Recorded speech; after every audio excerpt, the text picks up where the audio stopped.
Well, hello everyone, and welcome back to another live stream. This is Ask Me Anything. How may I serve you? This is my third session this week, and I got to tell you, I'm super excited to offer these opportunities to allow anyone and everyone who wants to cross my path, ask me anything, see if there's any way that I can be of support and or encouragement to you. I have no agenda with these live streams. I have no slide deck. I have no information to share with you. This is not a part of any sort of sales funnel.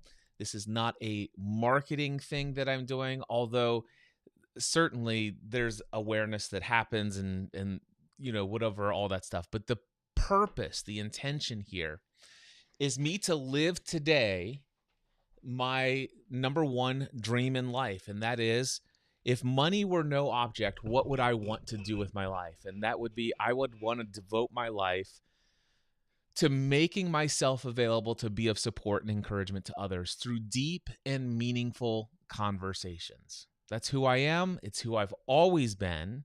It's why I left my career in insurance back in 2008, so that I could devote more of my time, effort, and energy to interacting with those who had come to know me through the content that I was creating through the podcasts during the first 2 years that I did it as a hobby. And so that's what I'm doing. I see that Jeff is in the house. Jeff, give me a thumbs up if you want to be the first person to join me for conversation today. And I've got a thumbs up, so let's make this party happen here. Give me 1 second. Jeff, how are you? I'm doing well, Cliff. It's great to see you. It is great to see you. Because this is impromptu, I know you and I have recently had a coaching conversation about a month or so ago, if I remember correctly. Within the last couple months, yes. Okay. I don't remember specifically the details of that, but let me just ask you this. How can I be of service to you today? Well, first of all, I appreciate this offer for you putting yourself out there. I've always appreciated your willingness to assist without any ulterior motives, I guess you could say. And your content's always wonderful and seems to come at opportune timing too. So thank you for all that you do here.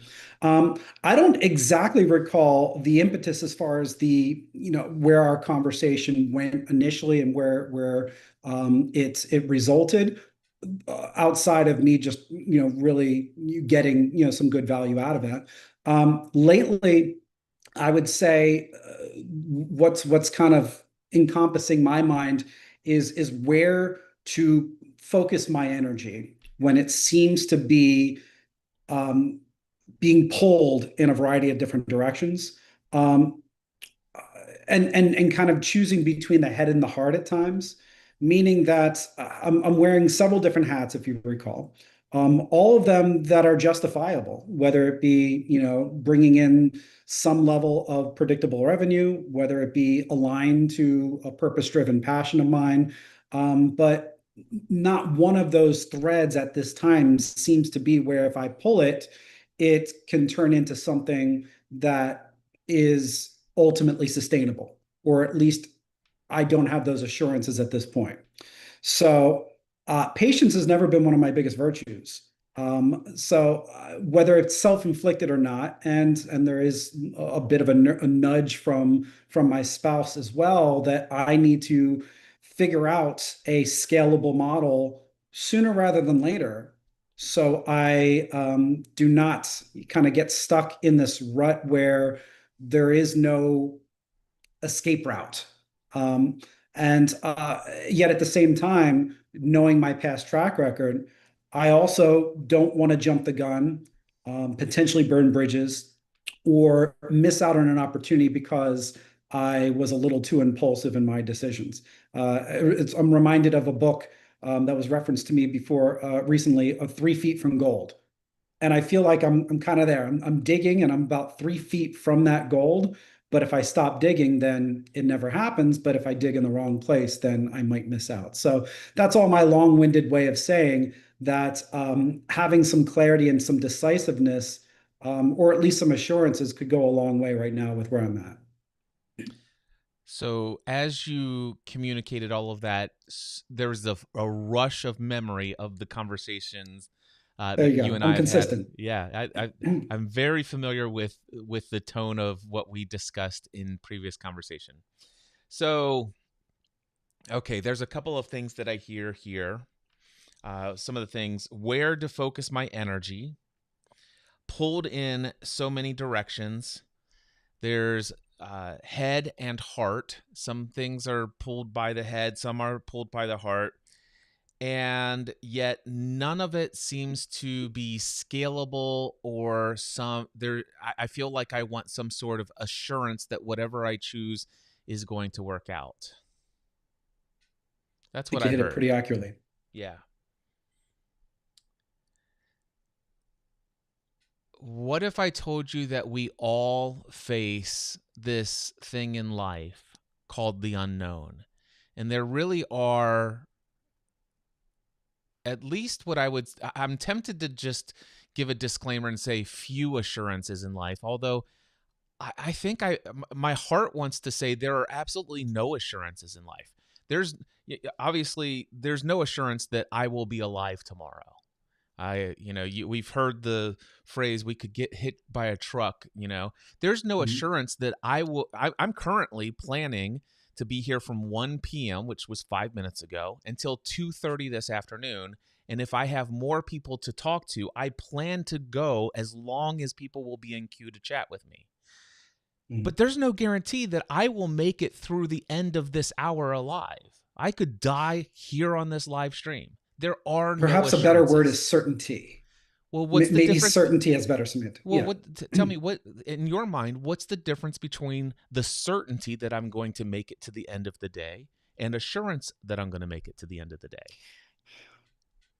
Perhaps belief based on evidence, Okay, or what belief evidence based on what evidence do I have to believe that there is a certainty that I will live to the end of the day? because you've lived thus far and there has not been any evidence of decline in your living, perhaps. Hmm. And maybe this is fishing for semantics, but I feel like there is something as far as, well, all of us typically have confidence in very mundane things, very routine things we don't think twice about because it happened yesterday, it happened the day before, it happened last week, so certainly it should happen again.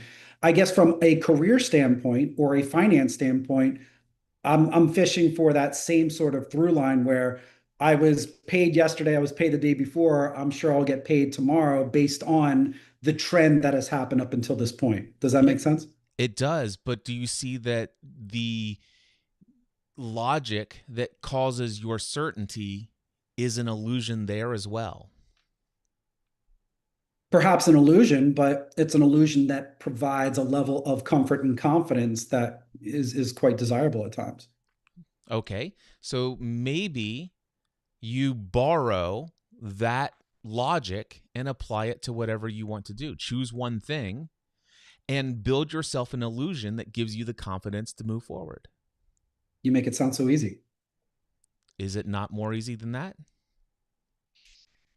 I feel like it's a matter of breaking a lot of old ingrained habits and patterns in order to get there. So simple as it might be, it's often not easy.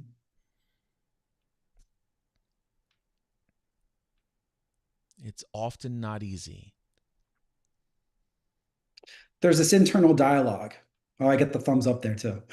There's this internal dialogue that has this pattern that almost becomes on auto repeat because it's been replayed so often. It's like the songs that you know by heart, even if you don't like them. It's like that earworm. I feel like I have some of these earworms at time where it's like, all right, well, based on this track record of approaching this situation, a similar situation in the past, as such, now I'm automatically defaulting to those same worries, fears, anxieties, or even reactive instincts of how to approach it based on what was done repeatedly in the past.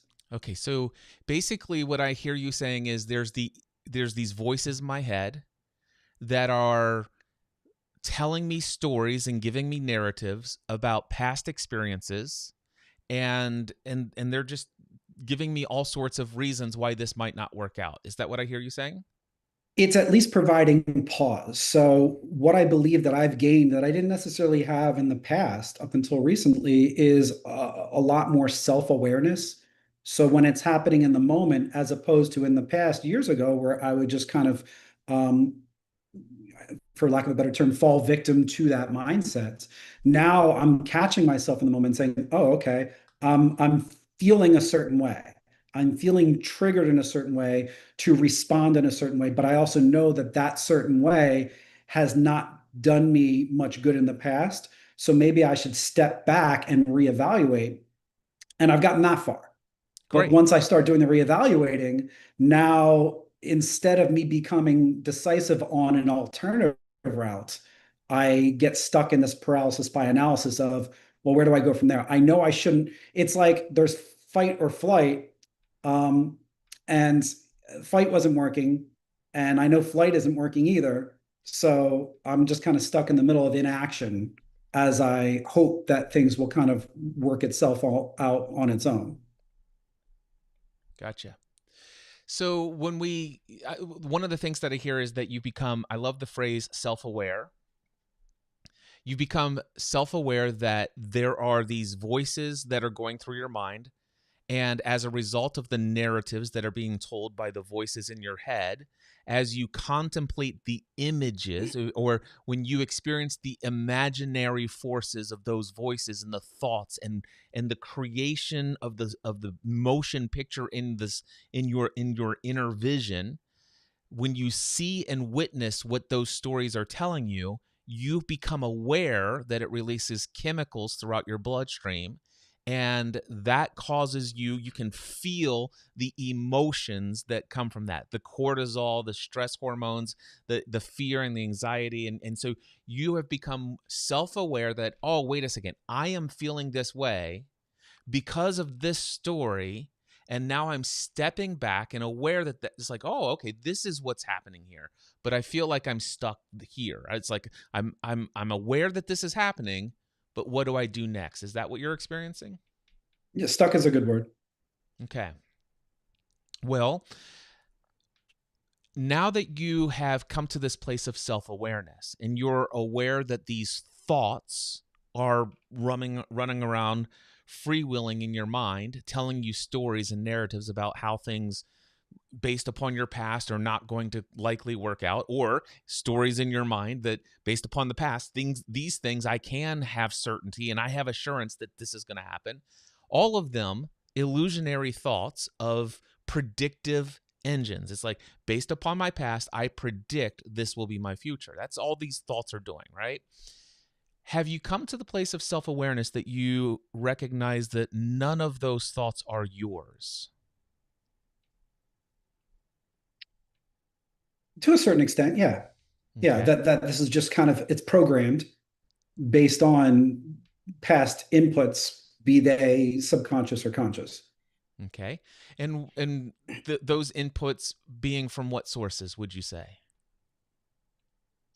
I mean, past experiences that have similar memories, um, I, just certain habits that have been built up from I guess said experiences.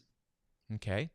And what I hear there is you're at a level of awareness that, wow, some of these narratives and the stories and the thoughts that are in my head were formed based upon the beliefs or concepts and meaning that I associated to my past experiences. And so at some level, I'm hearing potentially you're feeling that the source of the thoughts and narratives in your head are from your own stories of meaning to your past experiences. Is that what I'm hearing?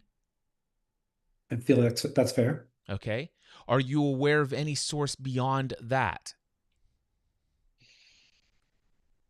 I don't think so. I mean, I do pride myself on being an open-minded person where I explore all possibilities and consume a lot of content that gives me at least some pause as far as how to make a determination on how to live my life and how to behave and mindset, etc. But at the end of the day, if I don't have proof of concept with those theories, then I take it with a grain of salt. So Okay. that's my verification is that, all right, I might have gained some outside knowledge from other people's perspectives that might have lived similar experiences that I'll take into consideration. But until I have that direct experience myself, there might always be like a little uncertainty or doubt.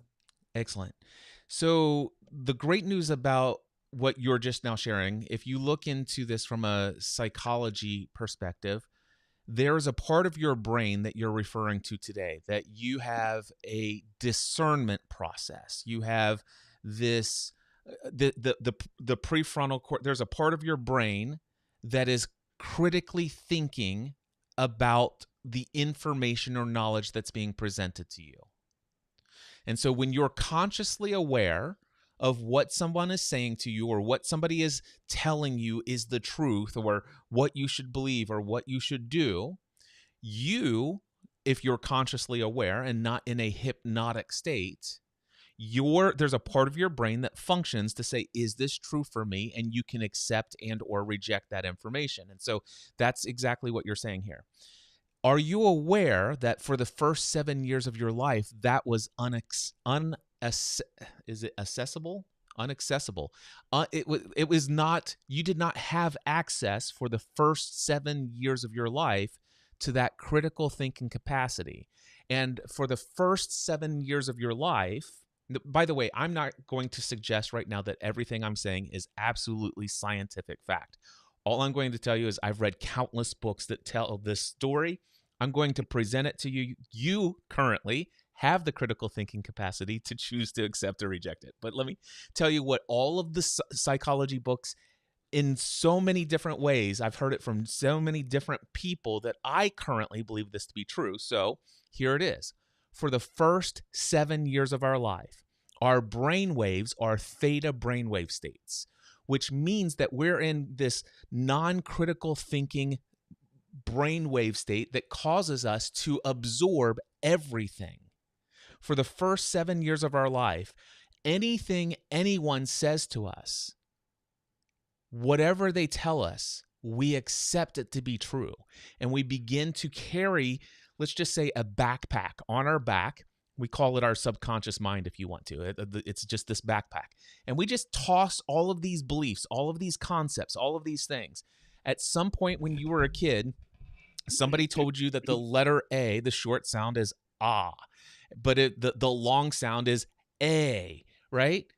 But who decided that? Is that absolute truth? It's actually just a made up concept, but we all have to agree on it so that we could have this thing called communication with one another. Mhm. And this is how everything came about. And do you recognize that for the first 7 years of your life, you were presented millions of concepts, beliefs, and meanings associated to things that actually help you today. All of the things that you are critically thinking about, it's like, okay, I hear this, but I base this upon my prior experience. But do you realize that your prior experiences and the meaning you associated to that had everything to do not only with the first 7 years of your life, where you just magnetically picked up and threw everything into your subconscious belief system, but then throughout your life, you're critically thinking about the knowledge that you're experiencing. However, even today, it is possible for you to get into a hypnotic state of consciousness, which means that you're not even aware critically of what's being put into you. This happens during television shows. This happens during movies. This might happen when we're reading a book. This might happen when we're emotionally involved in a religious ceremony. We can get ourselves into a hypnotic rhythm and things are said and boom, we are not critically thinking. We are just adopting and we're throwing more stuff into our backpack. This is where what I'm getting at is there is a source of those thoughts and beliefs and concepts that make up the narration in your head that are far beyond what you have consciously chosen. What are your thoughts on that? It's powerful. Yeah. A lot of it resonates. And you brought up something as far as just kind of how we become indoctrinated with certain type of information and why. But at some point, someone like you had said had to collectively come up with a standard. And I think that's probably what drives me, maybe not drives, but well, for lack of a better term, drives me to make certain determinations and efforts in my life is that there are certain societal standards and societal expectations. You have to make a certain living. There's a certain status. You want to be a certain provider. So it isn't just about me and whatever I want my perceptions of something to be, because at the end of the day, there are others that are also relying on me where I have to maintain a certain standard, whether it be something that was indoctrinated within me or not, or whether it be something that I have been able to effectively apply or not, they still exist. And, frankly, many of them exist for good reasons too, to ensure that we are um, maintaining the functionality of the society around us and the people that matter most. I love that. Couple of things that I heard is the phrase you have to make a certain living, and you have to live up to a certain standard. Mhm.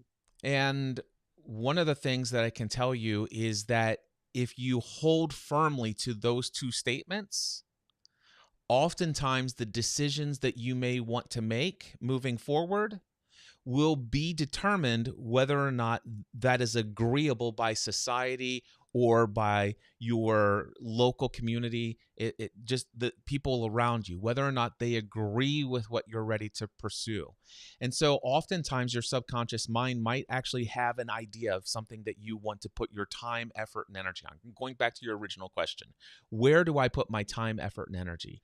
I want to, there's a part, my head says I should go and do this thing, right? And oftentimes the head is trying to help you stay in alignment with societal norms and expectations.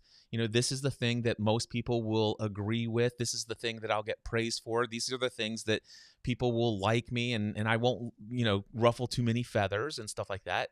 Oftentimes the heart, maybe the soul, whatever you want to call it, has this different idea, and it's outside of the society's norms, and it's outside of what is acceptable, and it's different than what you are taught is responsible.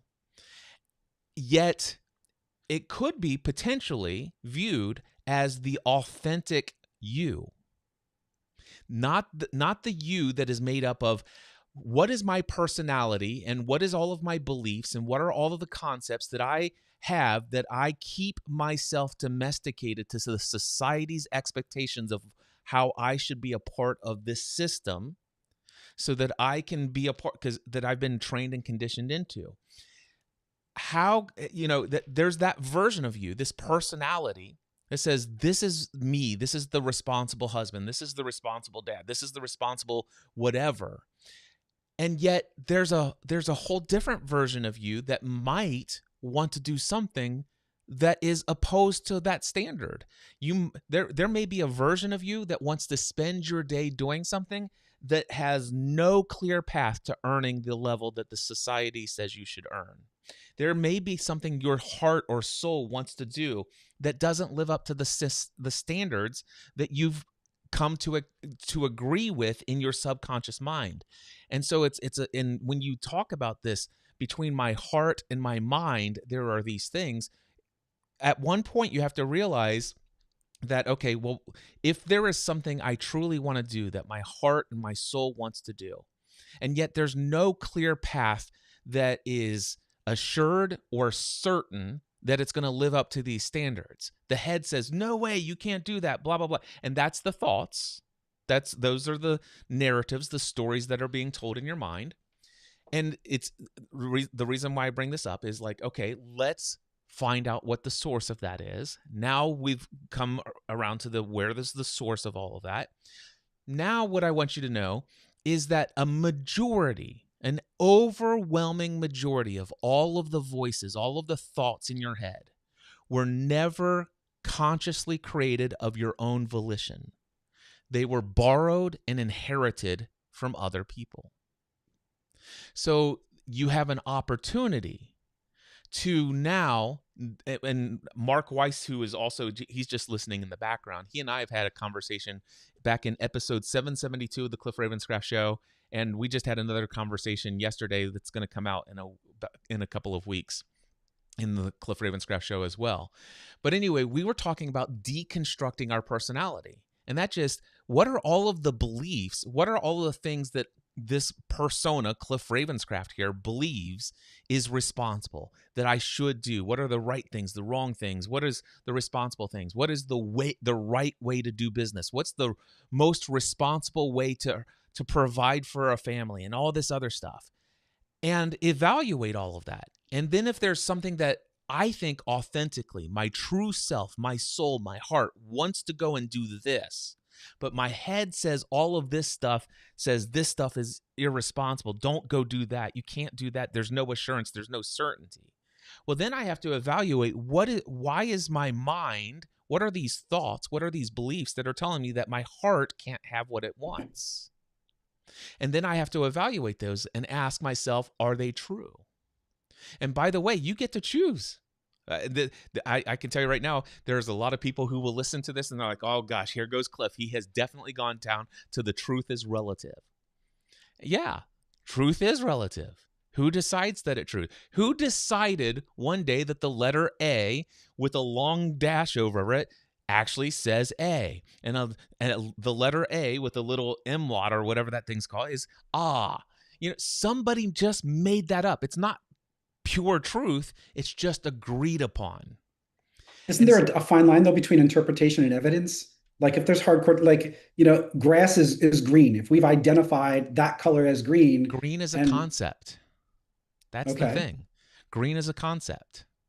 Now I'm yeah, not arguing it. I look outside and I see the grass out there, and I observe that there, if I want, I can assign the frequency of light that is reflected from the sky and the frequency of light that is reflected from the grass are different. I could call those differences in frequencies variations in color. Do you see that the word color is still a concept? And then I have to ask okay. myself, is that actually the color blue? Is that actually the color green? The answer is it true? It's not necessarily true, except for the fact that everyone seems to agree on it. And if enough people agree on it, it becomes true, and it might be valuable for me to accept it and adopt it as a concept and a belief that makes me better able to interface with the society as a whole. And so I personally look at the grass and I say, I have been conditioned. I was taught in primary school that up there is blue, that down there is green. Now today I actually look at it and say, I've been taught that is blue. Is that true? Not necessarily, but I can understand why it would be valuable for me to continue to move forward, continuing in my belief that that's blue and that's green. I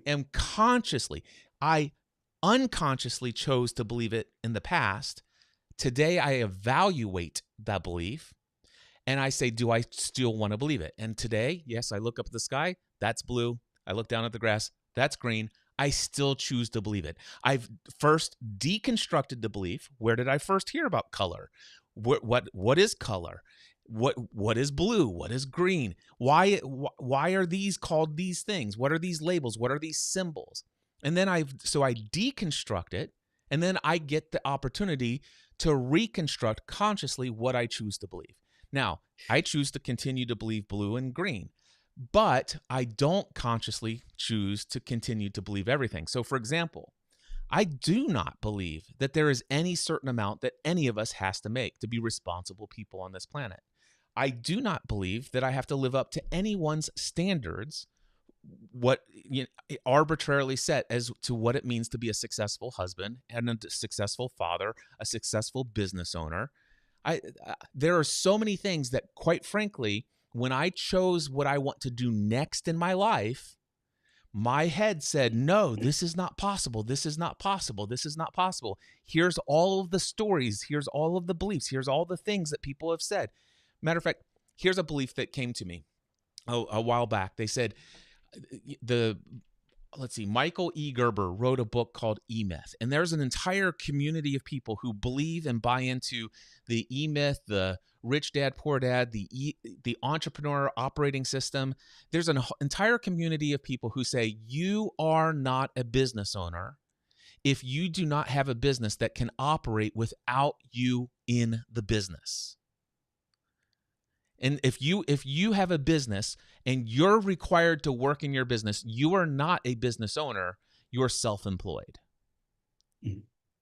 And I that is not a belief I carry. It's one that really influenced a lot of my decisions of what I wanted to do.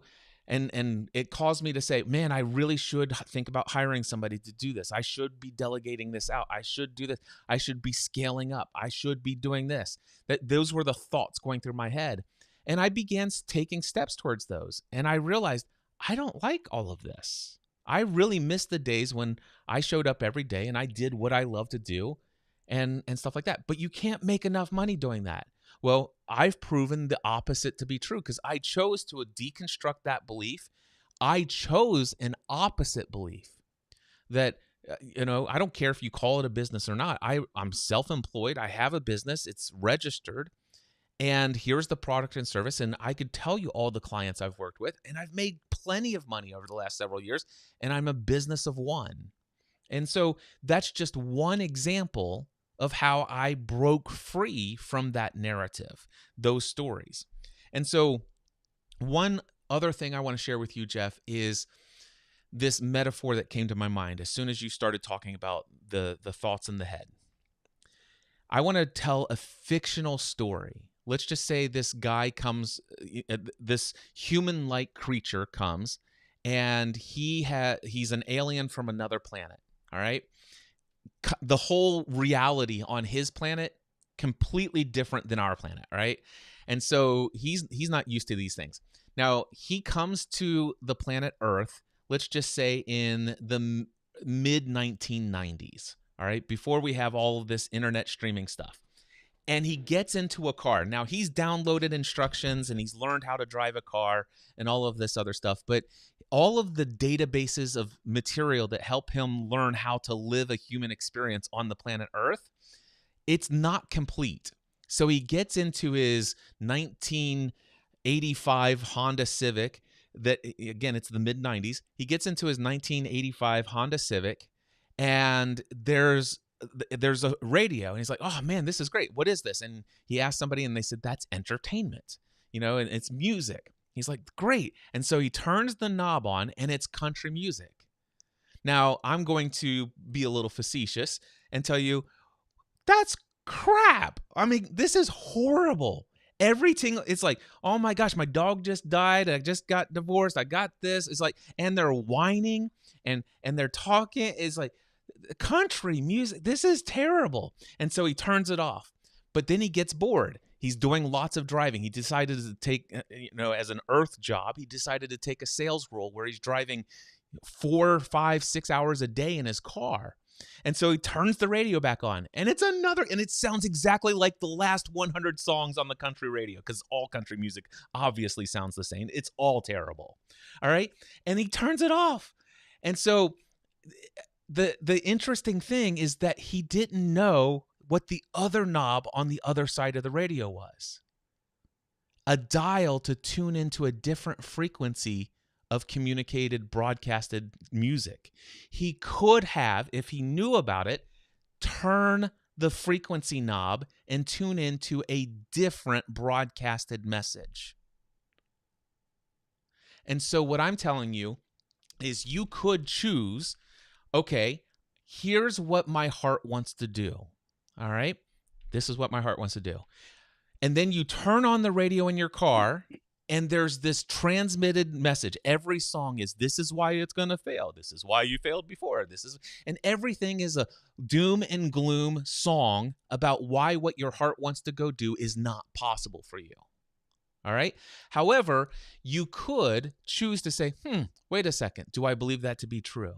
You could turn off the radio for a little bit and then actually get clear about why do I want what I want? What is it that I desire? Okay. I understand that all of those messages are out there that tell me why, but really, when it gets down to it, what is it that would make my soul sing? What is it that most authentically, the thing that is truly me, not what I've been taught to be acceptable by others' standards, but what do I want to be in the world? What do I want to create? All right. And then once you get clear about that, here's the interesting thing. You could choose to go find an entirely opposite, antithetical system of beliefs of people to tune into that will say that exactly what you want to do is possible, that this is actually something that has some legs to it, that could work out for you. And all you have to do is get a picture in your mind of what is it that I want to create. Get very clear about what that is. And just go look for other people who have already succeeded in building what it is that you want to do. And then find out what's their belief systems. What is the overriding narrative and thoughts that are going through their mind every day that has allowed them to experience something that the old version of your personality said is not possible and wouldn't dare to dream. And so you basically you get clear about what you want, you turn the radio on, and you start turning the dial until you find somebody out there who's communicating a message that says what you want is not only possible, but I've done it, and here's how I did it, and here's how I overcame this, and this is why this is possible. And they start saying things, and you hear it, and it's jarring. I mean, it's great. It's much better music than the country music station, which was lousy and telling you you're horrible and you'll never make it, and you got to stick in line and just go do a job and just be happy to be paid and blah blah blah. But at least over here, it's got hope-filled music and all this other stuff. But man, every now and then there's a lyric in there that just jars you, and it's like, oh, that sounds so wrong, and it butts up against your belief system. And you get this opportunity to, again, become aware of this belief that's there, hear what they're living, and understand that, wow, in their world, the sky is not blue. It's actually opal. They have never seen a blue sky in their life. The most beautiful day, what you call blue and what you've always called blue, is opal. And they've never seen green grass. They've only seen I'm trying to think, sage. They've only seen sage grass. They've never seen green. You know, they perceive everything different. Matter of fact, they don't even call those colors. They call them reflected frequencies of light. They have chosen to reject the label color. Okay, I'm done monologuing for a bit. What, if anything, has come up for you? You gave me a lot to chew on. I appreciate it. And the analogy makes a lot of sense. I guess what I need to do is figure out how to responsibly reconcile between them. And also I do believe that there's a potential slippery slope when we're determining between belief and hard truths. I feel like, so maybe a better example outside of the colors, which can be interpreted the way that you did, would be like numbers, mathematical. Like if I say, how many fingers am I holding up? And you said five, it's hard for me to be convinced when I see that it's clearly two and everyone has established that it's clearly two, but you're telling me it's five based on your own value system or your own interpretation as far as what math would be. So I guess applying it to the situation that I'm in right now is that there are some things. I don't believe I'm incapable of having success if I put my eggs in one particular basket.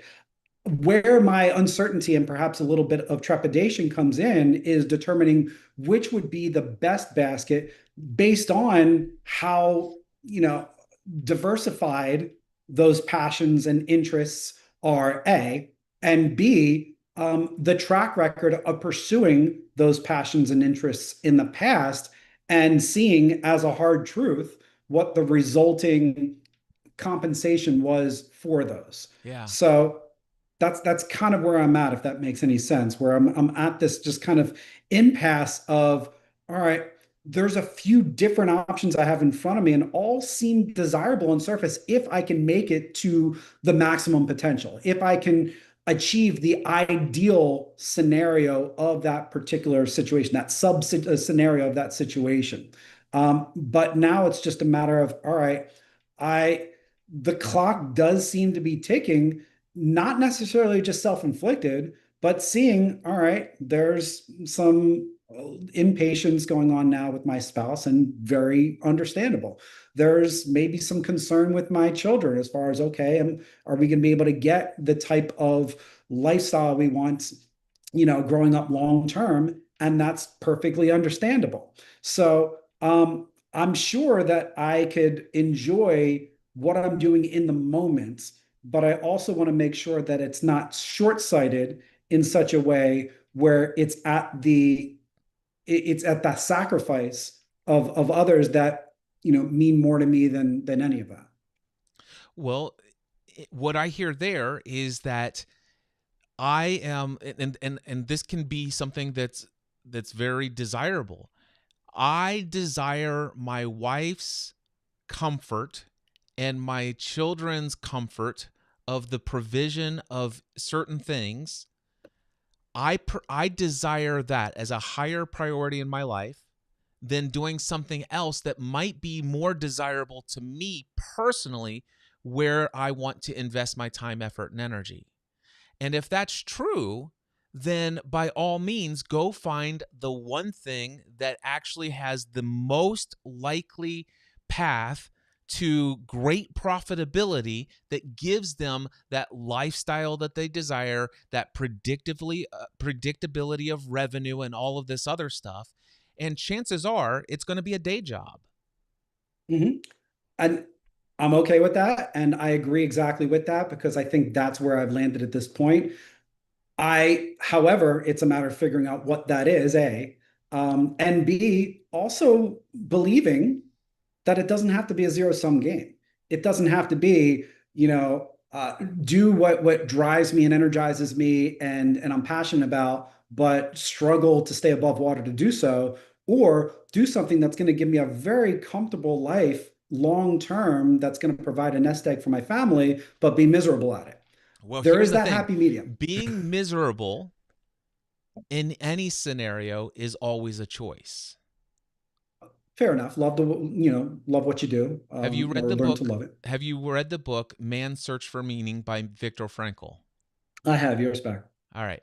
So if you read that book and you can find that this man found meaning and was able to not suffer as an whatever you would call a prisoner in Auschwitz and other various concentration camps, where literally people are being murdered right before his eyes and dying gruesome deaths, and yet he found meaning, he found purpose, and he did not suffer.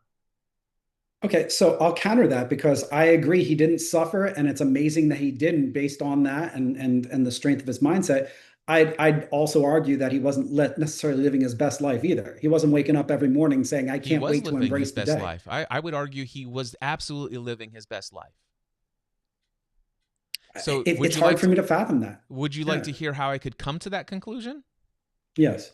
Okay. What other option did he have physically, materially in the world other than waking up every day in that camp? Did he have Well, any that's other option? acceptance. No. Well, yeah, he had an option to be miserable, or he could accept his But circumstances, but did he have an option for anything else? So he only had one option. There is what is. He was a prisoner in this camp, and there was no escape that did not lead to his imminent death. That just is what is. So so the first part is there has to come to the acceptance. It's like, okay, given what is the best that I could possibly experience as my life experience here? And he chose it. Mhm. He was That's going to be living. the hard one for me. Yeah, I That know. that that's I I guess that's the understand. stubborn part of me, is that I refuse to just live an acceptable life because I want to live an exceptional life. And I do believe that there is a distinction, and I do believe that it comes beyond just the mindset, although the mindset is a massive part of it. but there also needs to be circumstantial evidence that shows that, all right, this is aligned with my purpose. This is aligned with my passion. I'm not just crowbarring it in there because I have no other choice. Does that make sense? Well, what is your purpose? What is my ultimate purpose, like distilled down into like Yeah. an elevator Yeah, pitch? so that it doesn't have to Um, get shoehorned into anything. What is that purpose? mhm. Making the lives of others around me better by helping them live their ideal story. Perfect.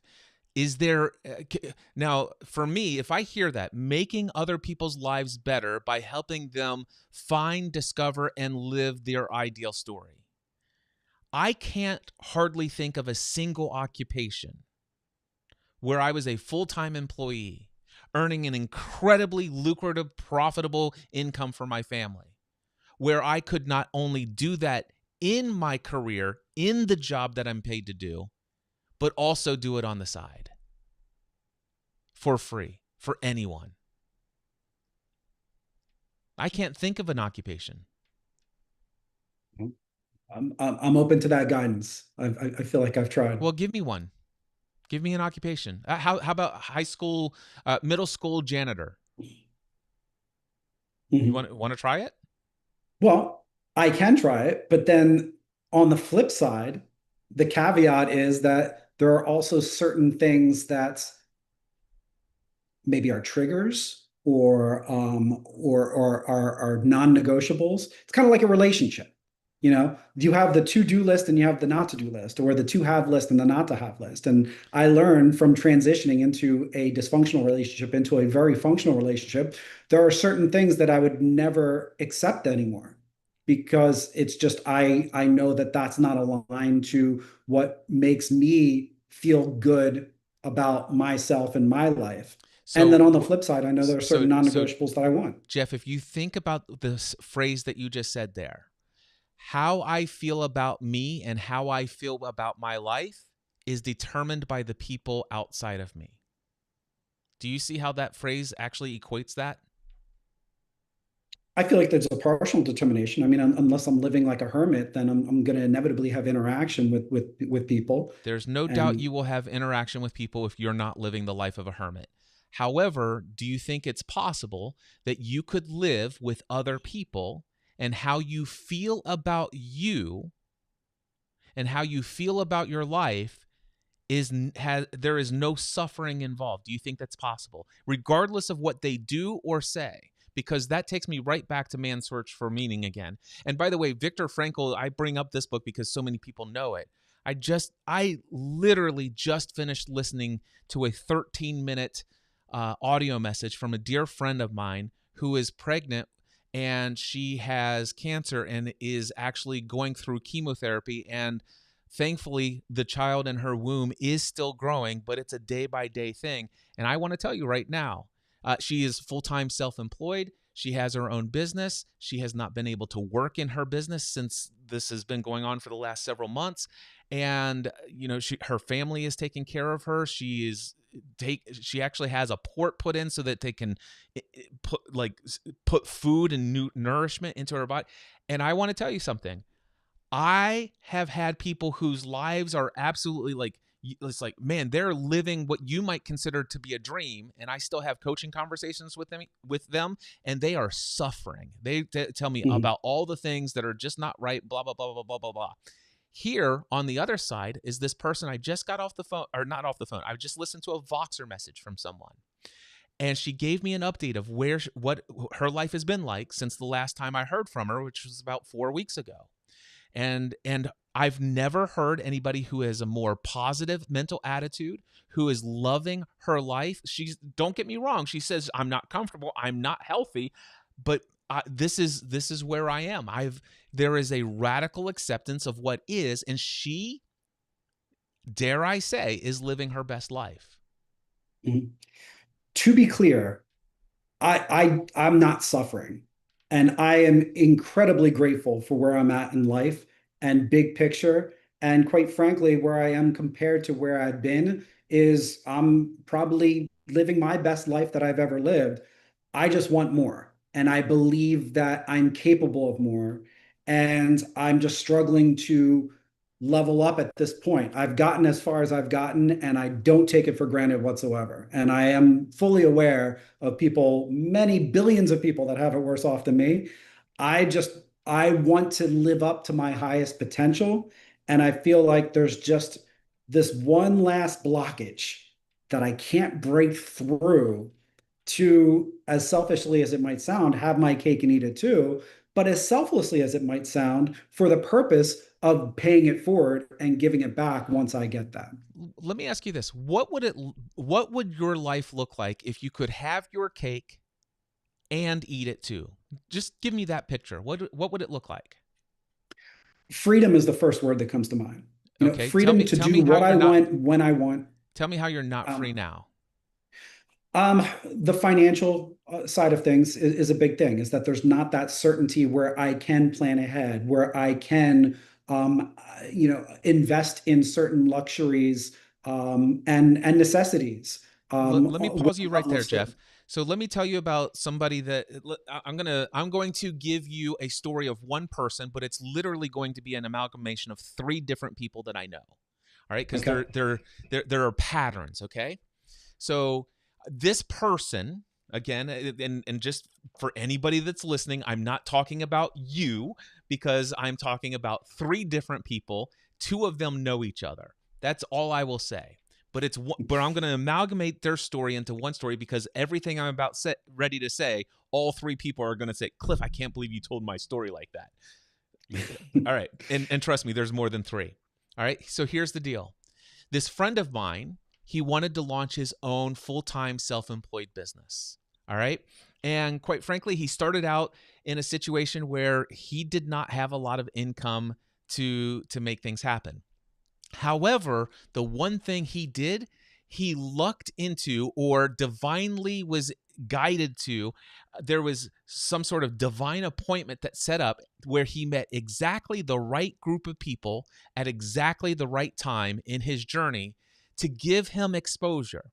And what happened was he started creating a product or service that he could offer. And as soon as he offered it, even though he had some fear and trepidation about whether or not people would really be interested, all of a sudden, he had the opportunity, because of the connections he had made, where he was presented to thousands, in this case, tens of thousands, maybe even hundreds of thousands of people, and instantly, somewhat overnight, had all of the financial resources you could possibly imagine, well beyond his wildest dreams. He continues to build this business and grow, and now all of a sudden he's beginning to be one of those people who has this wild amount of influence and all of this other stuff. And he goes and goes and goes, and and the people who are served by him love him, adore him. There are countless people around the world who, when they reflect on his name, they think about nothing about how their life is better because of his business and what he has done.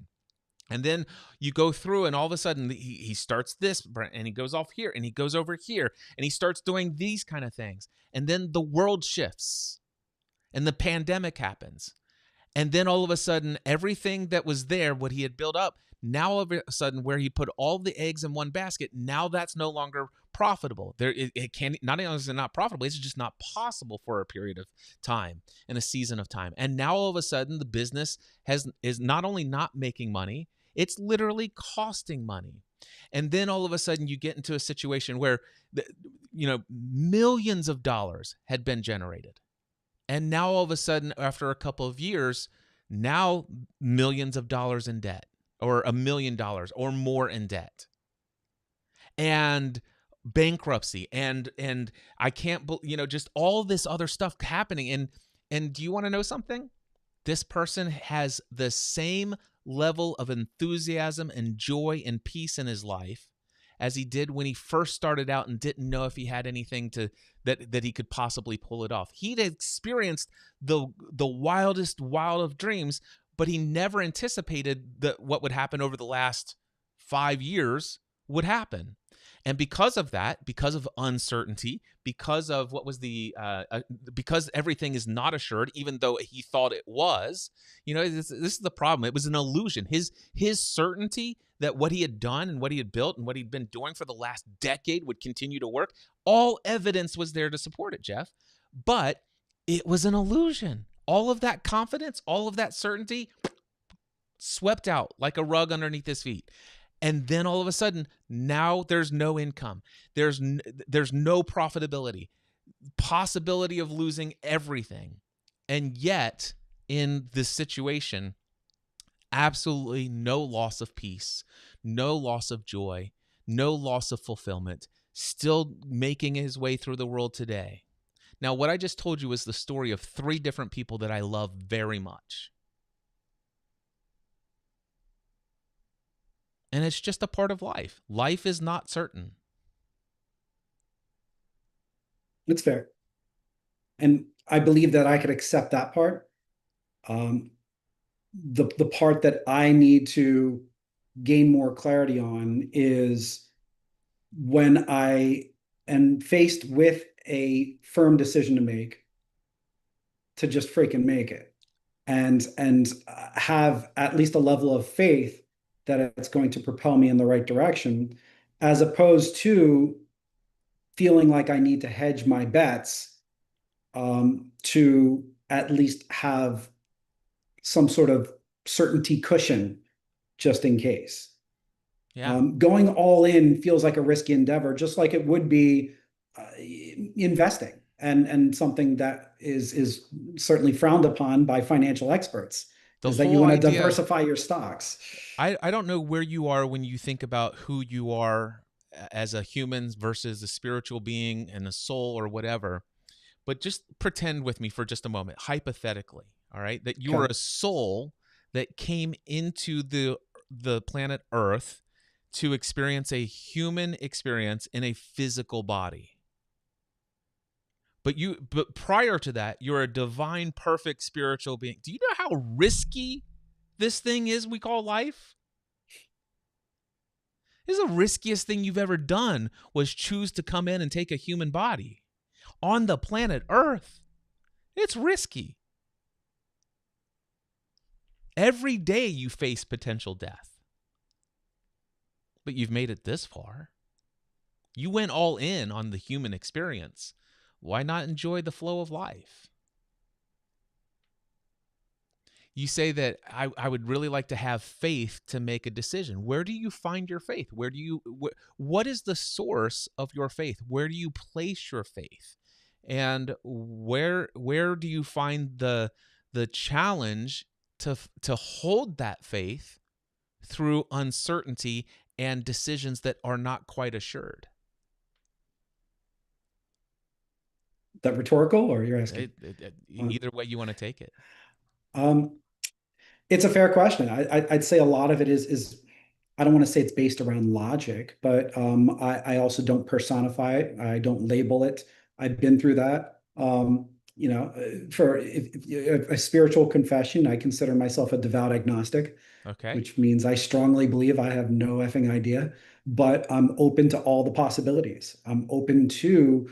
I like to pride myself on picking from the buffet of life when it comes to spirituality, where if something makes sense from certain sectors, then I'll use it for my own without necessarily putting a label to it. And that's worked out to a large extent with my peace of mind and with where I feel like my standing is as a human. But there are certain times when that blind faith, um, that's I think what separates me from those that do have a more formulated designation, is that, all right, I don't have evidence, but I have trust in my deity. Yeah. Well, I love that you go to the smorgasbord buffet of spiritual paths. I love that. And what I want to bring up for you here is there's a book that I would love for you to consider. Have you ever heard of Michael Singer before? Oh, I love them. You talking Surrender Experiment, or are you Yeah, The talking? Surrender Experiment. Have you read that? I have. It's fantastic. And do you not find resonance in that? I do. Oh, more so than most books that I've read. That one really stuck with me because it made sense.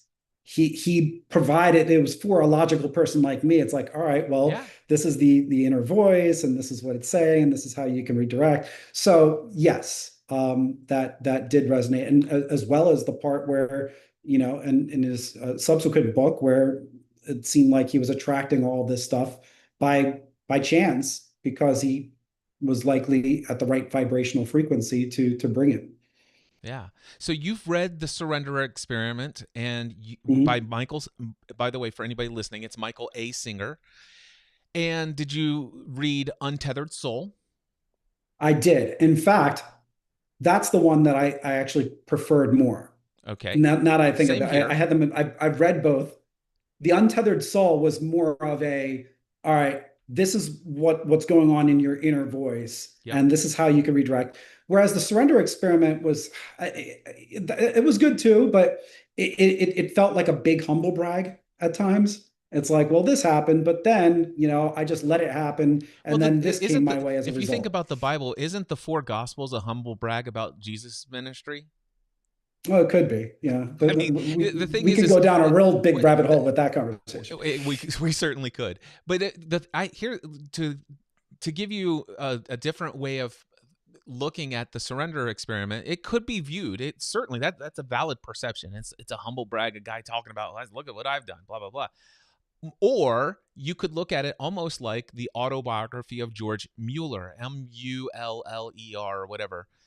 Autobiography of George Mueller. This is a guy who many years ago chose to live his life absolutely by faith. He refused to exchange time and energy for money, and he would only rely on the provision of God for all of his financial and physical needs, with the caveat that he would never communicate his needs to anyone.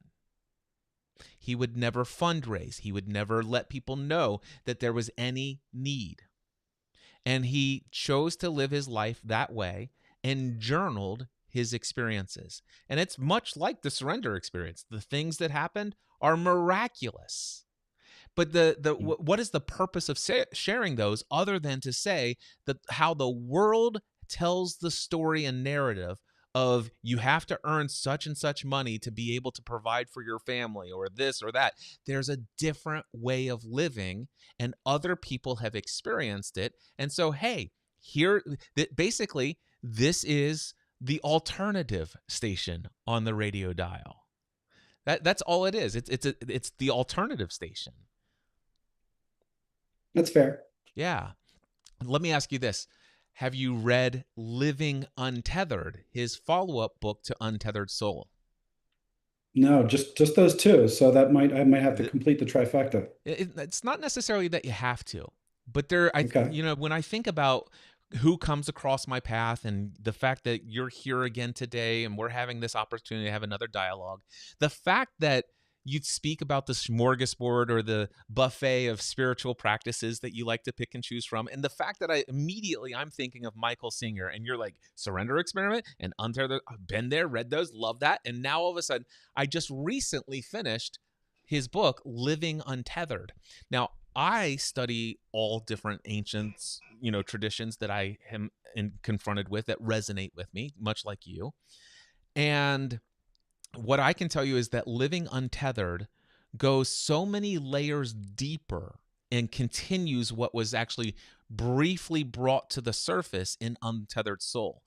And it is probably one of the best, deeper understanding of what some would say is deconstructing limiting beliefs. The Hindus would say it is working off your karma. But it's basically what you're dealing with. And so the technical term from the Hindu faith is called samskaras. And your samskaras are what you have trapped inside is your attachment to certain emotions that you resisted as a result of different experiences that you've had in the past. And so those lived experiences that have not flowed through you, that were resisted, they're still stuck. And every time you're experiencing something like a doubt or a fear or an anxiety or some sort of emotion, it's just these things coming up over and over and over again. And it talks about how to allow yourself to experience them, to become aware of them, and to let them pass through you. And the more you let that stuff pass through you, the more you come to an authentic version of you, because all of those samskaras are the stored concepts, beliefs, and everything else that you've picked up and adopted from everyone else. That makes a lot of sense. So living Have untethered would be a good book for you. Have Um, you read Outwitting the Devil by Napoleon Hill? yeah, it's a great book. I've read that about 4 or 5 times. Yeah, I'd put that up there with the Untethered Soul as far as just it made sense to me. It wasn't just kind of pie in the sky, woo woo type of stuff. It was very clear, applicable things that we can do to change the direction of our approach in life and our mindset, et cetera. I thought that was far better than what's his big book called, The Rich I'll Think and Grow like Rich. By the way, Think and Grow Rich. Jeff is speaking of the book Outwitting the Devil by Napoleon Hill. And it's a very fascinating and interesting book. Let me ask you It this, is. Jeff, real quickly. Do you still believe in a personified devil, or how do you perceive that today? No, not personified. Okay. No, I feel like he had indicated in a weird sort of way. I mean, it's within us, Hmm. but it's also its own personality. It's a separate entity that we've allowed into our world. But I wouldn't say it's some, it's a separate personified being that lingers and lurks. That's not my interpretation. I know it is many, Yeah. but for me, it's the devil's within us. And we've allowed that through a lot of the things that you've mentioned in this conversation, where we've just kind of been indoctrinated and, just kind of absorbed all this information and then, allowed it to become our own truth. But as you had also indicated, once we understand what allowed us to enter it into our minds and our lives, we can also unprogram that and reprogram that with new mindsets. Have you ever read the book The Four Agreements by Don Miguel Ruiz? Love it. That's also on the top of my list as well. Excellent. I For the same reasons, yep. because it's like, all right, these are the things. All right, if you do these things, this is your checklist. It's not just kind of this nebulous type of instruction. It's all right, well, do your best and speak your truth and don't take things personally. I mean, it's like, all right, well, now that I know that these are the benchmarks, or now that Well, I've reinforced that, I'm glad that you keep it pick up on simple. you. It's very clear you pick up on the four agreements that which is don't take anything personally, don't make Hmm. assumptions. Let's see Hmm. here: be impeccable with your word and always do your Yeah, best. exactly. How many times have you read that book? 3 or 4. Okay, great. So for me, I thought the most important thing the first time I read it was these four agreements, but the second and third time that I read it, I realized the real value in that book was understanding the dream of the planet, and how the if you go to the opening section of the book and he talks about the dream of the planet and the dream of society and the dream of a nation and the dream of a country and dream of a city and the dream of your local community and the dream of your family and the dream, and then ultimately down to your own personal dream, and all of those things are nothing more than agreed beliefs, concepts, and assumptions. So Hmm. the thing is, I want to tell you. So it's so fascinating because you had read those first two Michael Singer books, and then I recently read Living Untethered. It's amazing. I think it would be incredibly helpful where you are in your journey. And then It's as on my soon as list. I finished reading that book, I got this book. Let me find out. There it is, The Toltec Art of Life and Death by Mhm. Don Miguel Ruiz. Same author. Yeah. And this book is so fascinating, and I'll tell you what it is. This is by the way, I've read so many Ruiz books. Miguel Ruiz, but also Hmm. his son Don Miguel Ruiz Jr. and Don Jose Ruiz. I love all of the Toltec wisdom series from these guys. They're all amazing. I will read anything from them. But this book is the first one that isn't literally teaching you. It is actually a story, it's told as a narrative. And it speaks about when Don Miguel Ruiz, had a heart attack, and he was in a coma for several weeks. And the story is the narrative of his mother, Sarita, who brings the family to the house to do all of these, vigils and practices and ceremonies, while she goes into a trance state to enter into the dream that he is having. And she finds him outside of the earthly realm and in what is called the tree of life. And in the tree of life, when she finds him, she finds that her son is not there. And in the essence of Don Miguel Ruiz, which is all that is, speaks to her and says, your son does not exist. He was always an illusion. And she's, I've come to bring him back. He is not done yet. Blah, blah, blah. Mom's holding on to her 13th child. And she calls on the ancestors. And so her dad, who had since passed, her dad, Don Leonardo, comes to aid as a shaman, as an ancestor in her quest to collect the memories of Don Miguel Ruiz. And they also bring in Don Miguel Ruiz's great grandfather, Don Ezequiel, and so there's this entire journey. But the thing is she is Don Miguel says, listen, if it means so much to you, you can go on this quest, and you may bring back someone that you think is Don Miguel Ruiz, but it will never, that he does not exist. He never did. However, if you choose to go on this quest, I will send you someone who will take you on the journey to collect the memories to make up the man. But it will only be a reflection. It will only be a photocopy, if you will, of Don Miguel Ruiz. It is a powerful, amazing story. And the guide that she sends is a woman who calls herself La Diosa or whatever. So it's basically, in Spanish, I think it's the goddess. All right. She calls herself the goddess. But Sarita says, oh, come on, that's too pretentious. I'm just going to call you Lala. All right.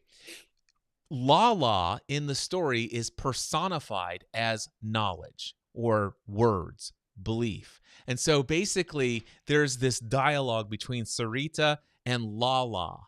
And it's basically Sarita, who would be his mother, the essence of who she is, arguing with the voices in her head, which is Lala. It is amazing. It's a great story. I'm currently 67% of the way through the book. It's a fascinating read. But it's these kind of things where I begin to think about something I heard from Steve Jobs so many years ago. And Steve Jobs was interviewed, and he says, man, when you get there, he says, I came to this place where one day I had this realization that the makeup of the world and the universe is such that if you go and press up against the fabric of the universe and press out here, something comes out the other side. And then I realized, and he looked out the window, that when I look out this window and I see all of these buildings in this entire city, and I recognize very clearly that all of this that exists today was at one point nothing more than a thought in the mind of other men who are no more knowledgeable or no more powerful than I am. And it's that there's this level of just knowing I can create beyond what Lala or knowledge, the mass consciousness of humanity and all of their agreements. And I'm not saying that everything that is out there is not valuable. It's valuable to call that blue. It's valuable to call that green. There's a lot of things that I still hold as agreements. But boy, have I been open to the reality for myself. And this is why all of these materials relate to me, that there's far more to this world than the material world that we see that reflects the infinite source light of creation and the creator. And that there is a part of us that's within us that is not the persona, it's not the psyche of us, it's not the mind of us. It's the heart or soul of us that is one with that energy. And if we can find and become more authentically attuned or aligned with that of us, and we could get some coherence, and this is where, gosh, what's his name? Breaking the Habit, Dr. Joe Dispenza, he talks about mind-heart coherence. Can you get your heart and your head aligned? Can you train your nervous system to be attuned to the frequency of your soul? This is where we can really create things, and we can create them in spite of the evidence to the contrary. And this is where a guy named Jesus once said, I tell you the truth, all of the things that I've done, if you would have the faith of a mustard seed, you will one day do greater things that I have done. You would be able to look at a mountain, tell it to throw itself in the sea, and it would be done. Powerful stuff. Yeah. Mm-hmm. Let me share something with you, Jeff, just to tell you, I kind of revealed this in a previous conversation. I'll reveal it now.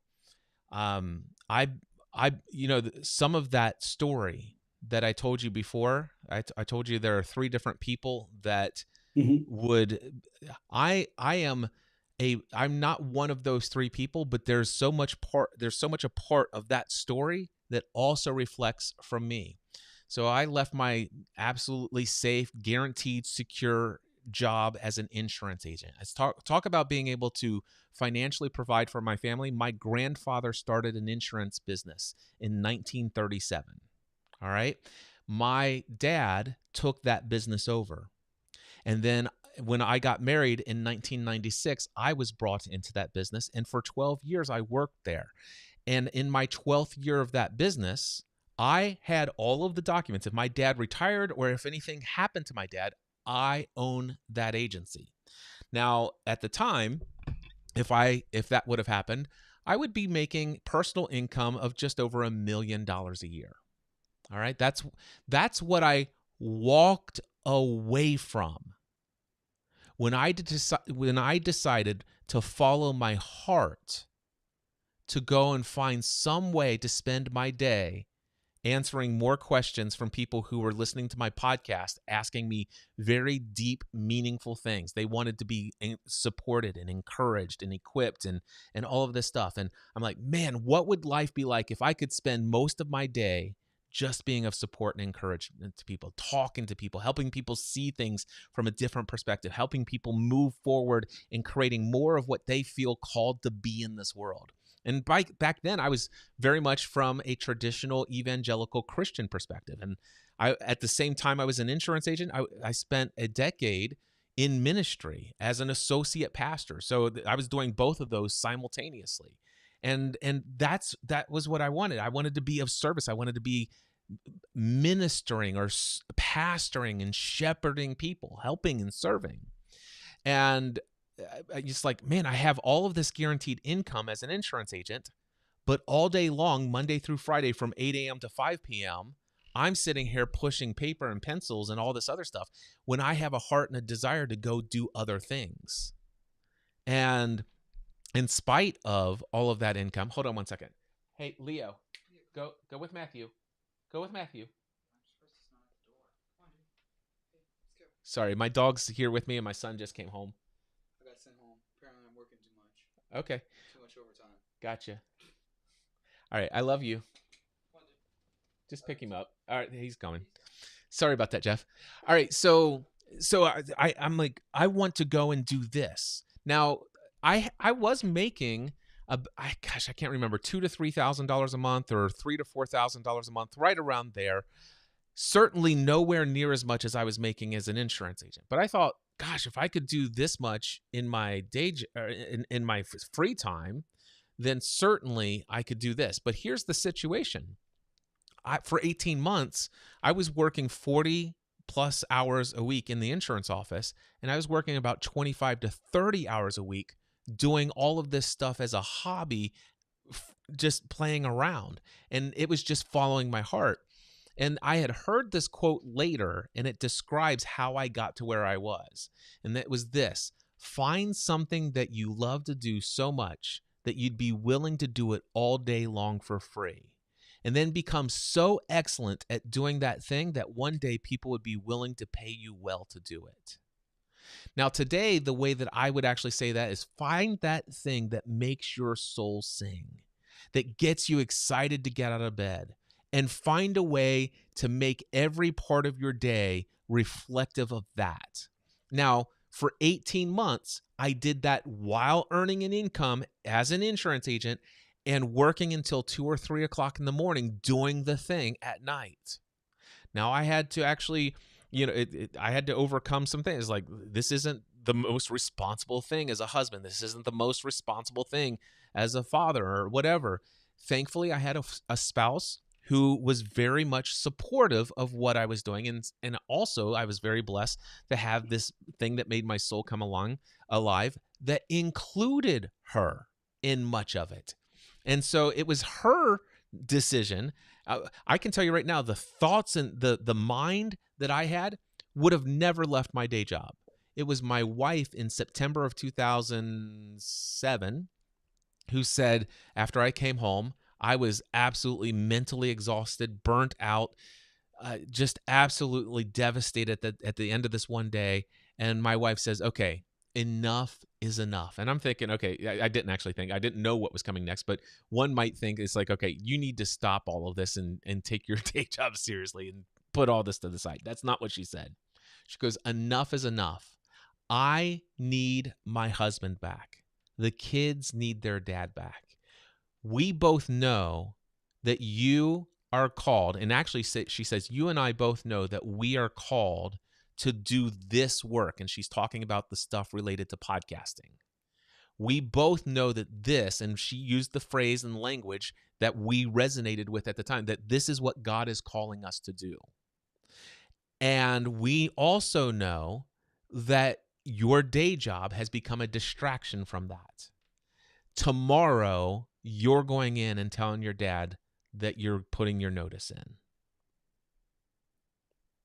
And there was no certainty and there was no assurance. Now, I did, for 18 months, build up some products and services, tested and validated a few things, and had enough that at least allowed me to have some level of courage that this would work. There's been some validated products and services and stuff like that. Not enough to do all the bills, but man,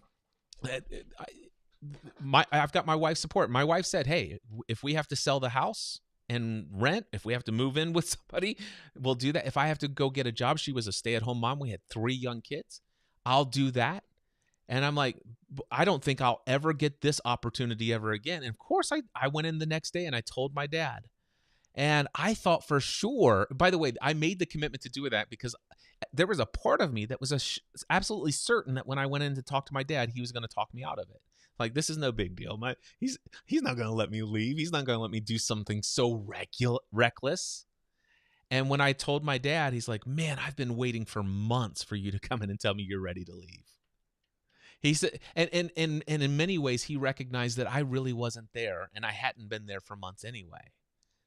My heart had already moved on. And he says, Cliff, I'll tell you right now, you know how much you can earn here. He says, here's what I know.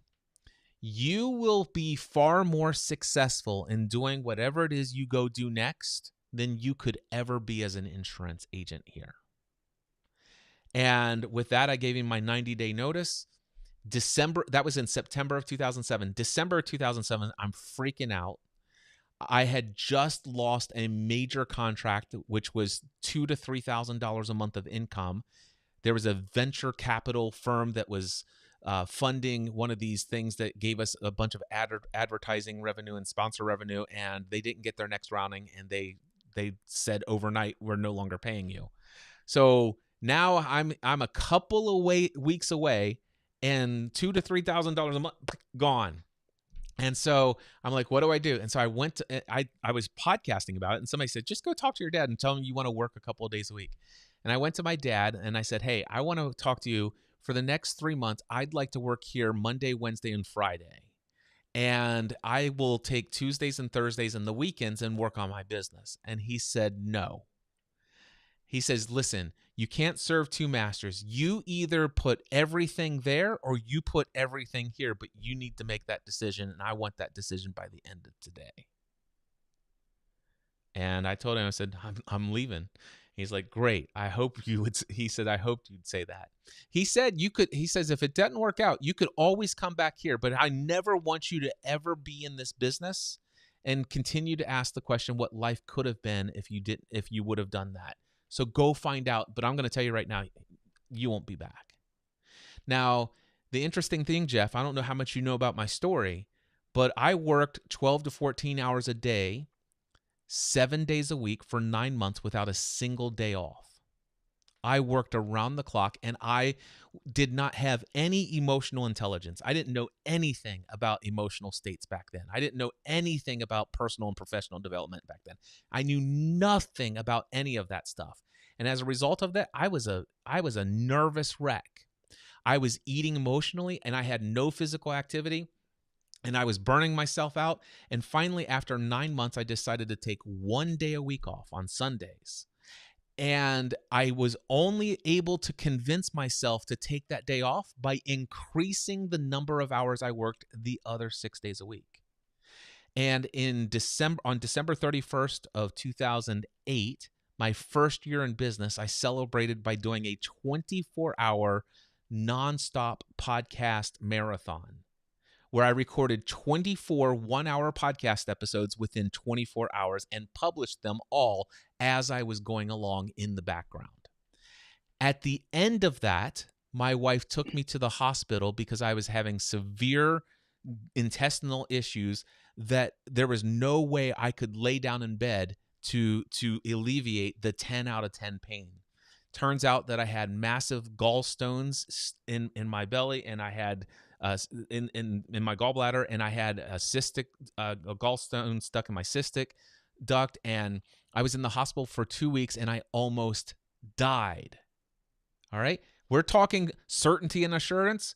That's my first year in business, and by the way, my business made enough money to pay for all of the equipment, all of the monthly expenses for the business. It paid for all the overhead of the business, but it never once paid me a paycheck, not one paycheck for the first 9 months.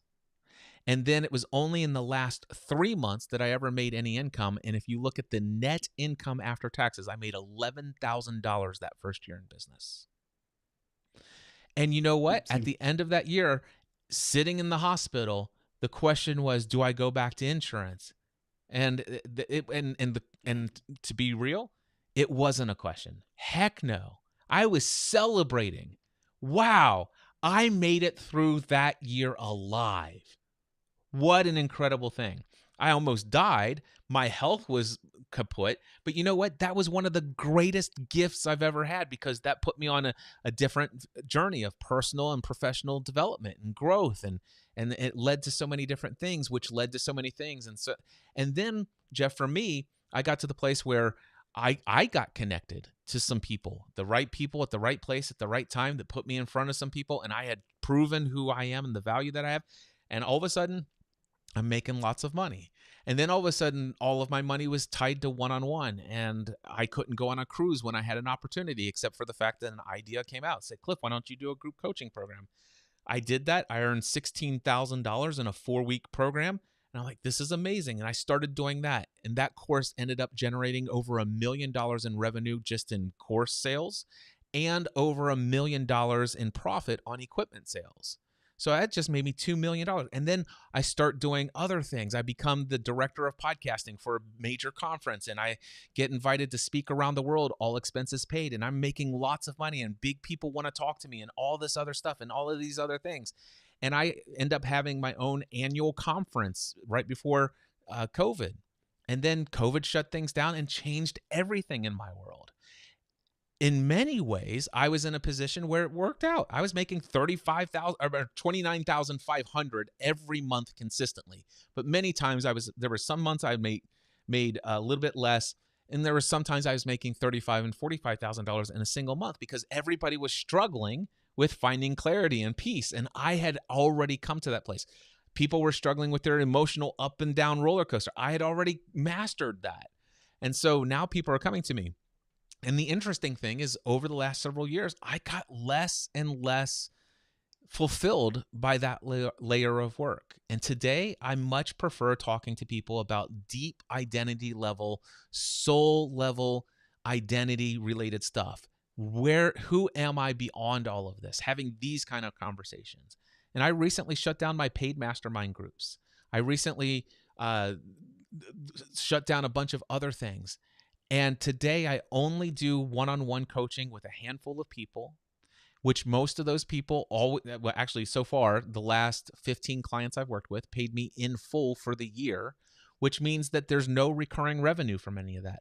So I've actually pivoted to such a way where right now, my next paycheck is dependent upon whether or not 1 or 2 new clients onboard each month. And do you know how much certainty I have and how much assurance I have that that's going to happen? 0. Do you want to know how many times it's happened this year so far? It's July of 2025. Once. I've put a good deal of money this year because I'm following my heart and cut down all of the things that were not aligned. I shut down all of those streams of income, and I've been putting money on a home equity line of credit.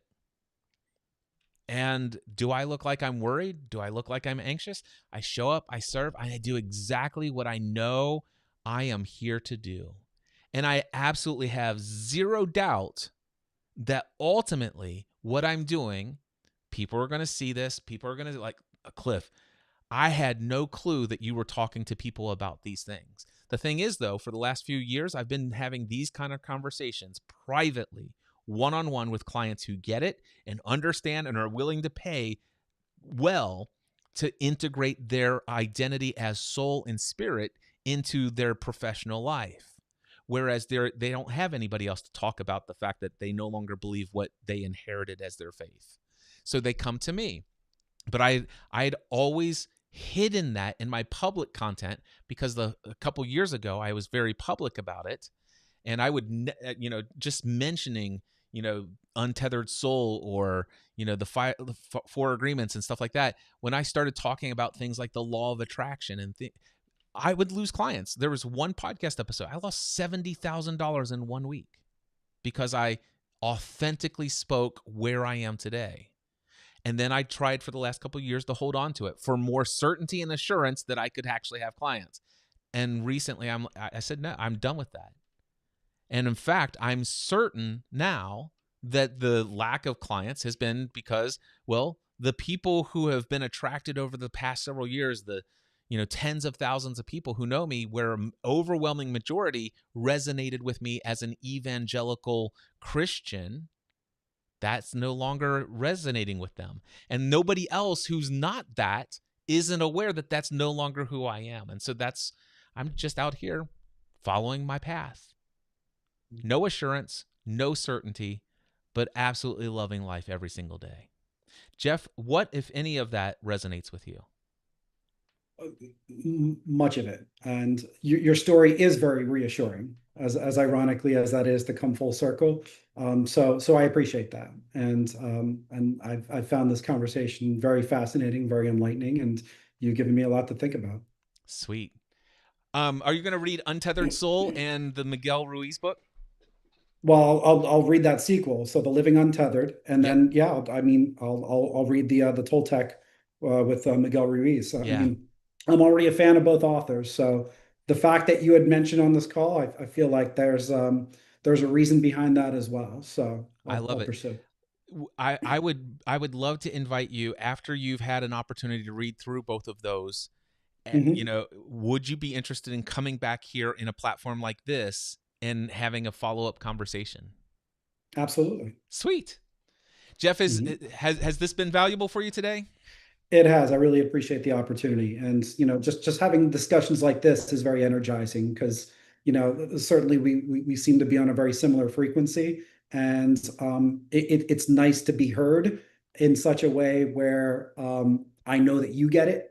And it's allowed me to get it that much more as well. So thank you again. It is my sincere pleasure. Jeff, thank you so much. I can't wait to chat with you again in the future.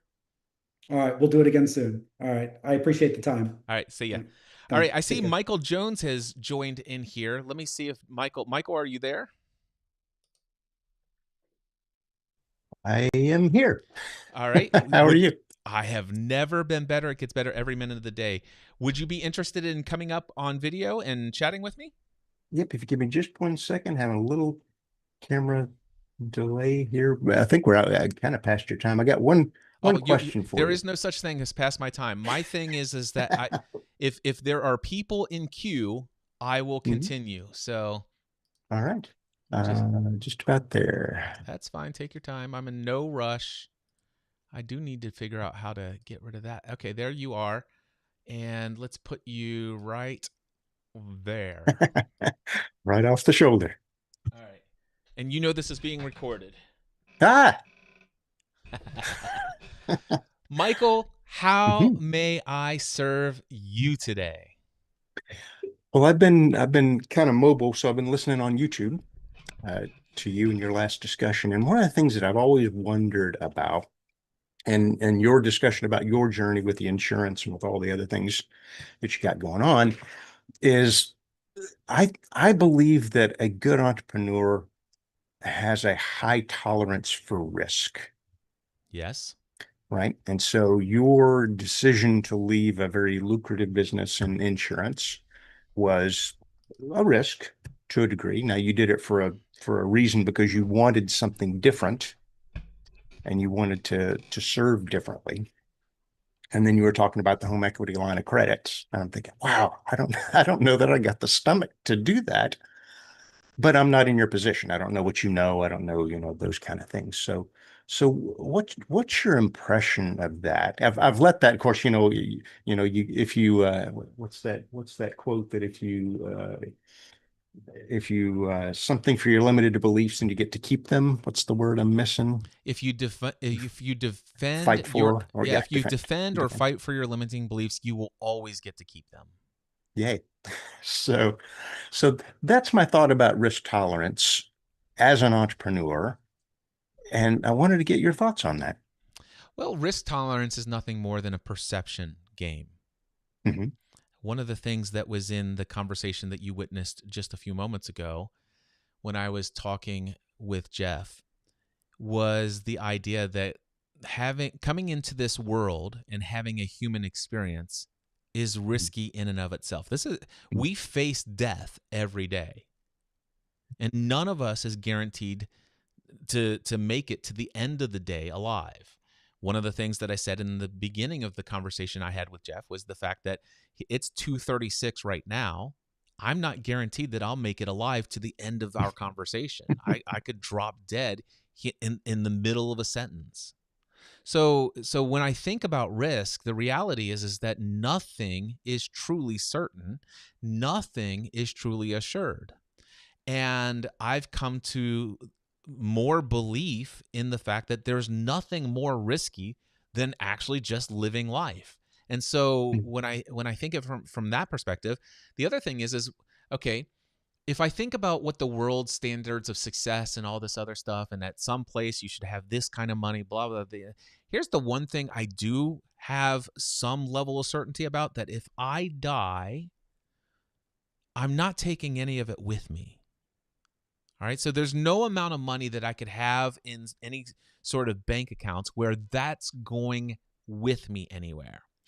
The interesting thing is, no matter how much money I have in any bank accounts, it's always equally more than what I had before I came to this planet, before I was born. So if I came to this world naked with nothing, look where I am today. I have life, I have oxygen, I have a roof over my head, I have loving relationships, I have so many different things that are far more valuable to me than any amount of money.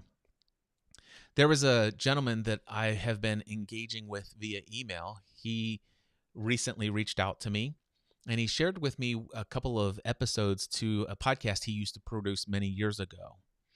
And I was listening to the examples that he shared with me, and one of them was that If somebody offered you $1 million to cut off one of your legs, would you do it?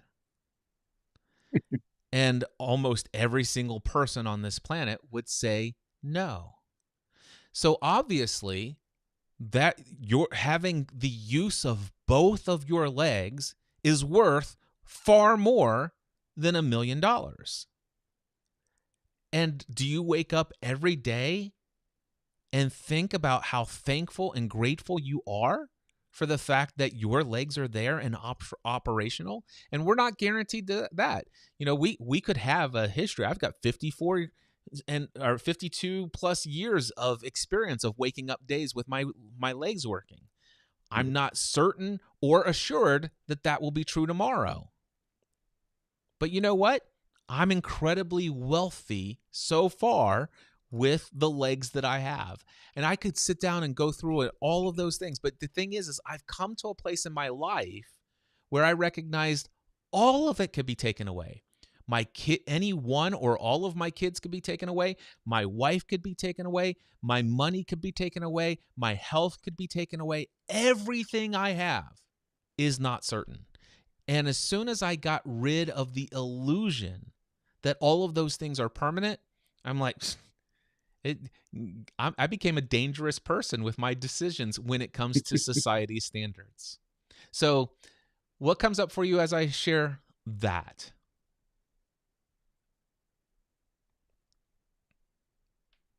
A lot of people talk about having a gratitude journal to remind them of things. And I've done that from time to time, but after a while, my list just becomes the same things over and over again, and I get less grateful for them because they become more familiar. I'm also realizing that I have to pay more attention to my expectations. And I'm getting pretty good about catching myself when I have negative expectations and at least kind of stopping and redirecting that stuff. But I'm not at the place where you are, where, just everything is I'm going to say everything's a blessing. But I'm moving that direction, and definitely the big things I realize and appreciate. I've got a good relationship with all my family members, my friends. I've got a nice house. I've got a nice computer to see Cliff on. So, all those things are good, but I guess it's just the wanting things to be better or different, maybe. And because of that, that probably pulls me back into finding the things that are not right, the gaps, right? Or however you want to call them. Yeah. There is a book that comes to mind as I hear you say all of that. It just immediately flashed to the front of my mind. It's called Loving What Is by Byron Katie. Under Byron Katie. Yep. Haven't heard of that book. Loving What Is. Mm-hmm. Byron Katie is somebody that I would describe, I'm not sure if you're familiar with this language, but somebody who would seem to be an enlightened being walking this planet. Mm-hmm. Okay. She certainly has a level of clarity about life itself that's unique. And she has developed a framework called The Work. All right. Mm-hmm. And so I've heard that. you may hear people saying doing the work, Byron Katie's The Work. And the work is nothing more than a series of questions. And so when we take anything in our life, any relationship, and of course we think often of, when we think the word relationship, we think of people, but really any situation or circumstance with anything is a relationship. So think about a gap. Just name any gap that somebody might have that's not a relationship. Or with a person. Just, yeah. So it could be income. Okay. I'm not where I want to be in income. Okay. I'm not where I should have more income than I have right now. All right. Mm-hmm. That is a judgment, all right, of my relationship with money. So do you see how it's a relationship? It's a relationship with money. And my judgment is I should have more money than I have right now. So basically there are 4 questions. Let me see if I can find them. Have you ever had that? By the way, have you ever had that judgment? I should have more money than I have right now. Oh, sure. I should be further along in my career. I should have more money. I should have whatever. Okay, which one of those is the most resonant for you? Right now it's the income. Okay, let's do the income. So I'm going to pull up Byron Katie's work here. So I'm just pulling a Notion here. Katie, the work, and it will pull it up for me. Universal beliefs. No, I don't want that. Okay, the Judge Your Neighbor workshop. Okay, so here I'm just gonna. I haven't done this stuff for a couple of years, but I'm gonna see how clunky I am at it today. We'll see. This, by the way, this is risky, right? Trying to do something new for live. both of us. All right. So Michael, let me ask you this: I should have more money than I currently have.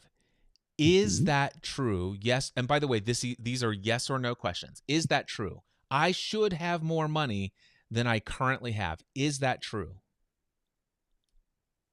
That feels true. Okay, great. However, I need a yes or no answer. So I'm going to ask you again. And by the way, there's no right or wrong answers here. It is what feels true. So I'm going to ask you again. You should have more money than you currently have. Is that true? Yes. Okay. Can you absolutely know for certain that that is true?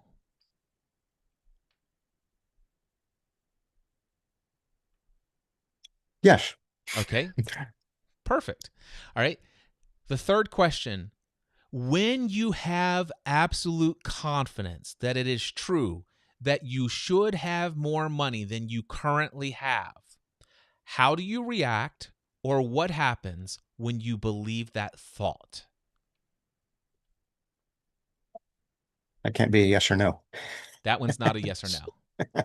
So you have this certainty that it is true that you should have more money than you have right now, which, by the way, is nothing more than a thought.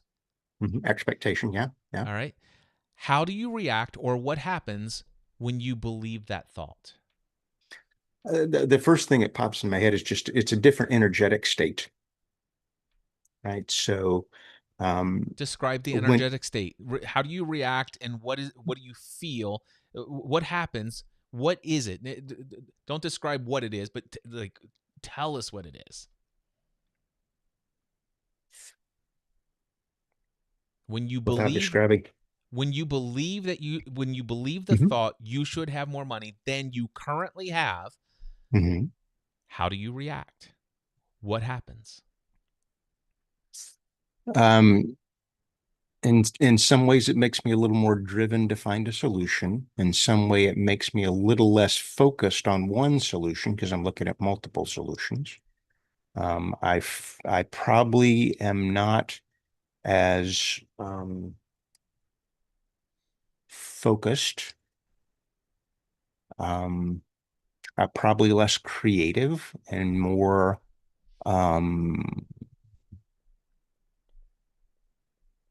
limited in view.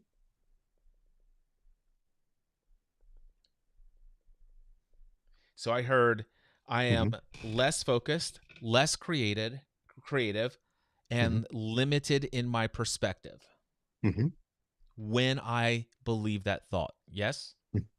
Yes. Okay. Who or what would you be without the thought, I should have more money than I currently have?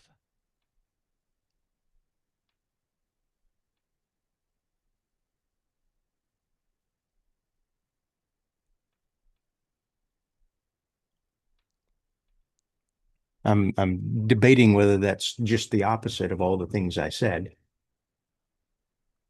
if that's true or not.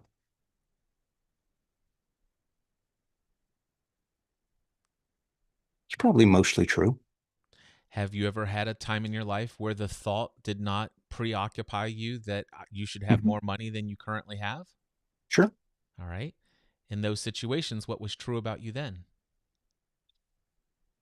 Um, back to that, a different energetic state, which just means that I looked at things a little more positively, had a little more positive expectation.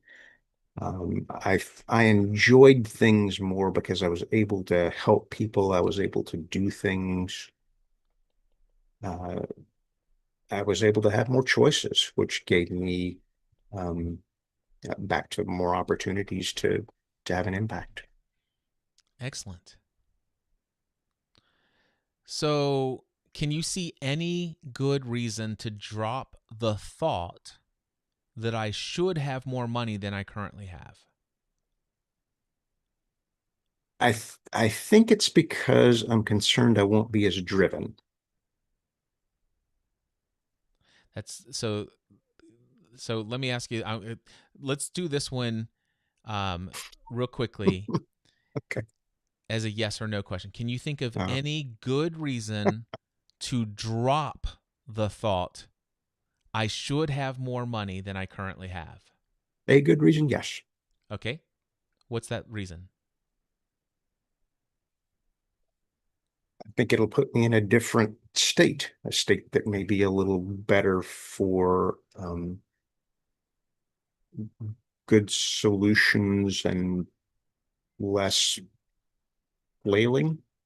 Okay. So I'm just going to use your own logic here. So what Sure, I'm hearing sure. you say is that when I do hold on to the thought that I should have more money than I have right now, Mhm, I'm less focused and less creative.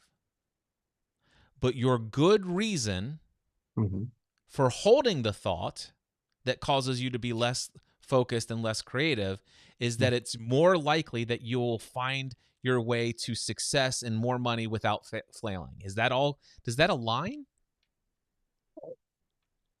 No, it's not aligned. I mean, I'm trying to remember exactly what I said, but the driven part was the concern that I won't keep, and that's driven is different. Driven is just working hard, right?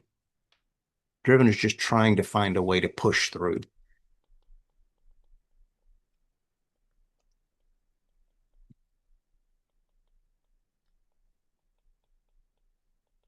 Okay. We'll go to those in just a moment.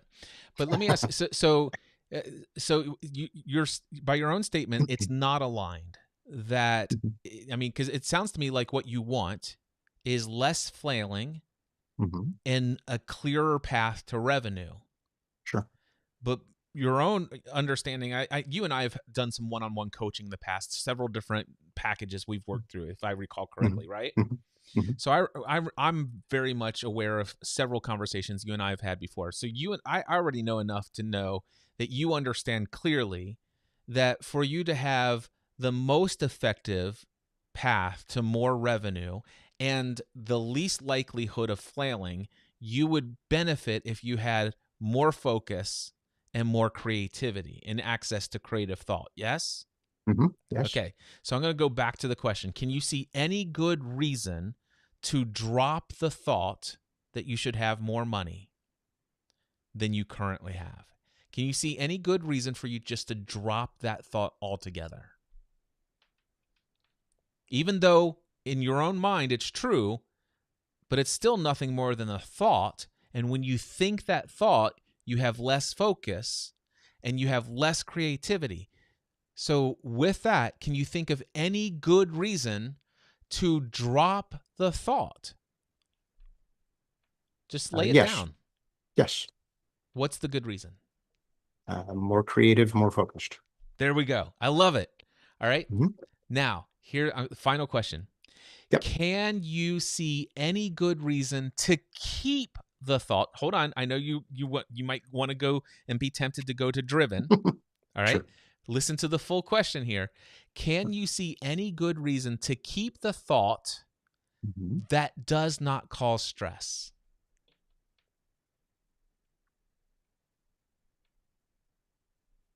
No. Awesome. So, by the way, this is what Mhm. Byron Katie would say. I've watched her do the work with people over and over again. Take that dialogue and do with it what you will. Mhm. It is not up to me. It is 100% your decision moving forward. If you want to continue to have the thought come into your mind, I should have more money than I currently have, and continue to hold on to it and believe that it's true and focus on this thought. But also, I want you to be aware, now that you've processed this and you see that there is a very good reason for you to drop the thought and no longer cling to it, and there's no good reason at all. There isn't a single reason for you to hold on to the thought, to cling it and keep it and replay it in your head over and over again. I should have more money than I currently have. There is no good reason, not one, to keep the thought that does not lead to stress. And do you agree that it is absolutely within your control every time that thought appears to just let it pass and not cling and hold on to it, and that is your choice? Yes. Awesome. Now, Brian and Katie would never do this, Mhm. but I'm going to go this route anyway.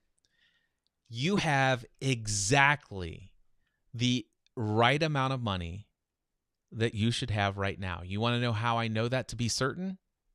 Yes. Because given all of the equations of if-then statements that actually back up how the entire universe and existence of life itself, given every single little possible input, output kind of thing, everything taken into account, every decision, every thought, every belief, every action, in all this, you have exactly what you have right now. And based upon all of the laws of life in the universe, you have what you have, which is exactly the right amount of money.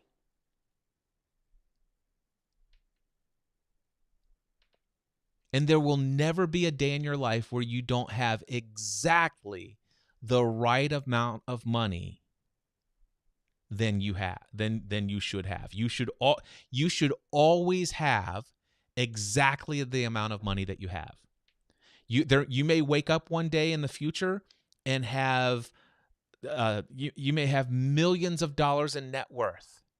And at that moment in time, if you ask yourself the question, do I have the exact amount of money that I should have at this point in my life? The answer will be yes. The next day, the stock market could crash and they make something illegal and blah, blah, all this other stuff. And all of your money is completely gone. And the only amount of money you have is the 2 nickels in your pocket. You have 10 cents. And if you were to ask yourself that day, is this the exact amount of money that I should have? And the answer will still be yes. You will always have exactly the amount of money you should have. Do you see that? Mm-hmm. Now, we could play around with how much money could you have, but that's a different thought. Yeah. Let me ask you this. Well, actually, no, let's go to the other thing. Let's go to driven. Okay. I need to focus Mhm. on my lack of income to remain driven to earn more income. Now, I'm paraphrasing, but would you Mhm. agree that that's the kind of statement that you were thinking about, or at some level or at some layer?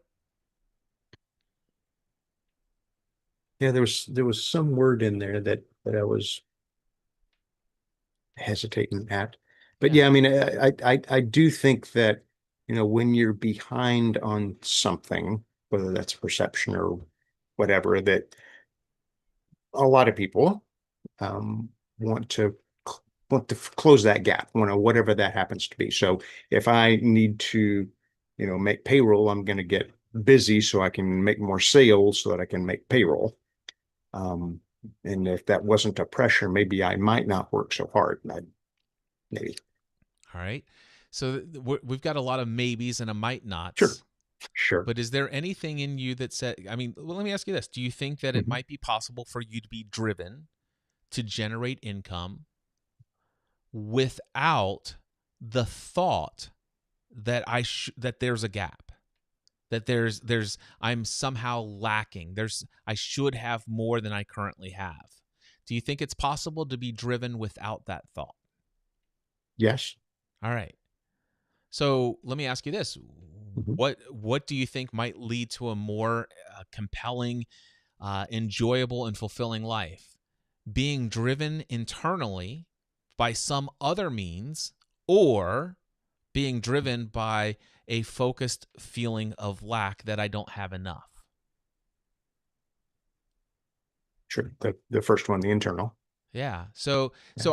I'm not arguing that there's a psychological system that's at play, that when you find you become hyper focused on an awareness of some sort of perceived lack, that you psychologically might spin up a lot of motivation to go and take crazy action. The only thing is, though, is by our prior conversation, we recognize that said action usually isn't focused enough, and oftentimes is not actually coming from a source of creativity. It's a source Mhm. of reaction. And it's like, and many times when we get into this, and I know that this isn't just you, and I'm not going to pull you into all of this, but we've all been in situations and scenarios where we perceive a lack, and we kind of get like, oh my gosh, I'm a little stressed out about this. I should have more than this. I need to do something. And as a result of the lack of creativity and the lack of focus, we just start doing random stuff. And we think if we push hard and work hard, we'll solve this. And you and I and so many people, we have the ability to burn the candle at both ends of the stick.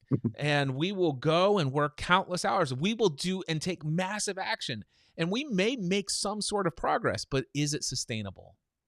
And oftentimes, does it even work? And so while one could argue, wow, I can tell you, if I'm a little stressed out and I've got a little of anxiety and a little bit of worry, that can be a motivator for me. I'm not questioning whether or not that's the case. My question is is it a good motivation? And do we have any evidence that that kind of motivation leads to lasting, sustainable results? And my experience, Michael, is that it doesn't. I would agree. Yeah. I mean, that kind of scenario may be effective, but it's not efficient, meaning you're spinning your wheels and energy on things that may move the ball forward, but it's not efficient in how you're doing it. Yeah. Right. So you're making less progress. Exactly. And then of course, and how are we defining progress? If progress equals more money in the bank account, that's one way of perceiving things. So one of the things I did back in the days when I was doing podcast Answer Man consulting and coaching, man, Mhm. if I kept offering those 4-week courses, there's money in the bank. I mean, it's going back to my conversation that I had with Jeff in a previous uh, dialogue. It's not certain and assured, but boy, is there enough evidence to support that if I would just continue to offer this, this is a proven thing. Man, there's a lot of money to be made over here. And when I decided to shut that down, I mean, I said very openly that we talked about the home equity line of credit. You want to know the thing is, I'm pretty certain that if I decided to host a how to launch a podcast course and to offer it for $2,000, and boy, here's my experience, here's who I worked with, here's the testimonials, let me tell you about the things, and blah, blah, I could probably make $40,000 within the next 90 days guaranteed, or within the Yeah. next 60 days guaranteed. When I say guaranteed as an illusion Yeah. can be. Right. Get that? It is an Yeah. illusion. All right. Right. But my mind says it's guaranteed. I could do that. However, the thing is while I have every ability to potentially have that outcome, it's not aligned with what I want to do today. And so in my mind, yes, I might have $40,000 in the bank account as a result of offering that 4-week course for 20 people paying $2,000 a piece. But do I want to invest the 30 or 40 hours a week answering the same questions that I had done for over a decade that have become mind-numbingly boring and didn't have life anymore, when I had the opportunity instead to have a conversation like this?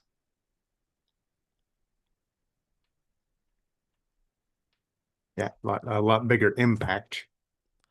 It's not even just bigger impact. It's just the fact that, Michael, I would have no joy and no fulfillment if you were to say, hey, Cliff, here's my question for you today. I have the Rodecaster Pro 2, and I bought this external audio device, and I also have this wireless mic, and I'm having an issue where I'm only able to hear my voice in the right headphone of my thing. I'm going to tell you right now, I would not entertain that conversation today. That's not what I'm here to do. It's not that this is more. It's just that conversation is no longer aligned with how I want to be and what I want to be and what I want to do in the world. It's not so much about more impact or influence as much as this alignment with how I choose to be in the world, not what I choose to do, not the impact that I choose to have. It's just, who do I want to be in the world today is not a technical answer to questions about podcast stuff anymore. I love playing around with people's perceptions, concepts, beliefs, ideas.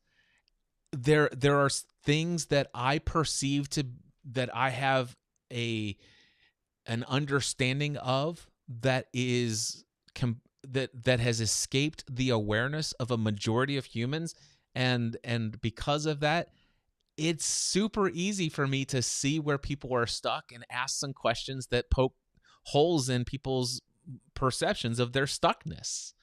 And so one of the things we can do, let me ask you this, Michael, should you have more money than you have right now? Yes or no?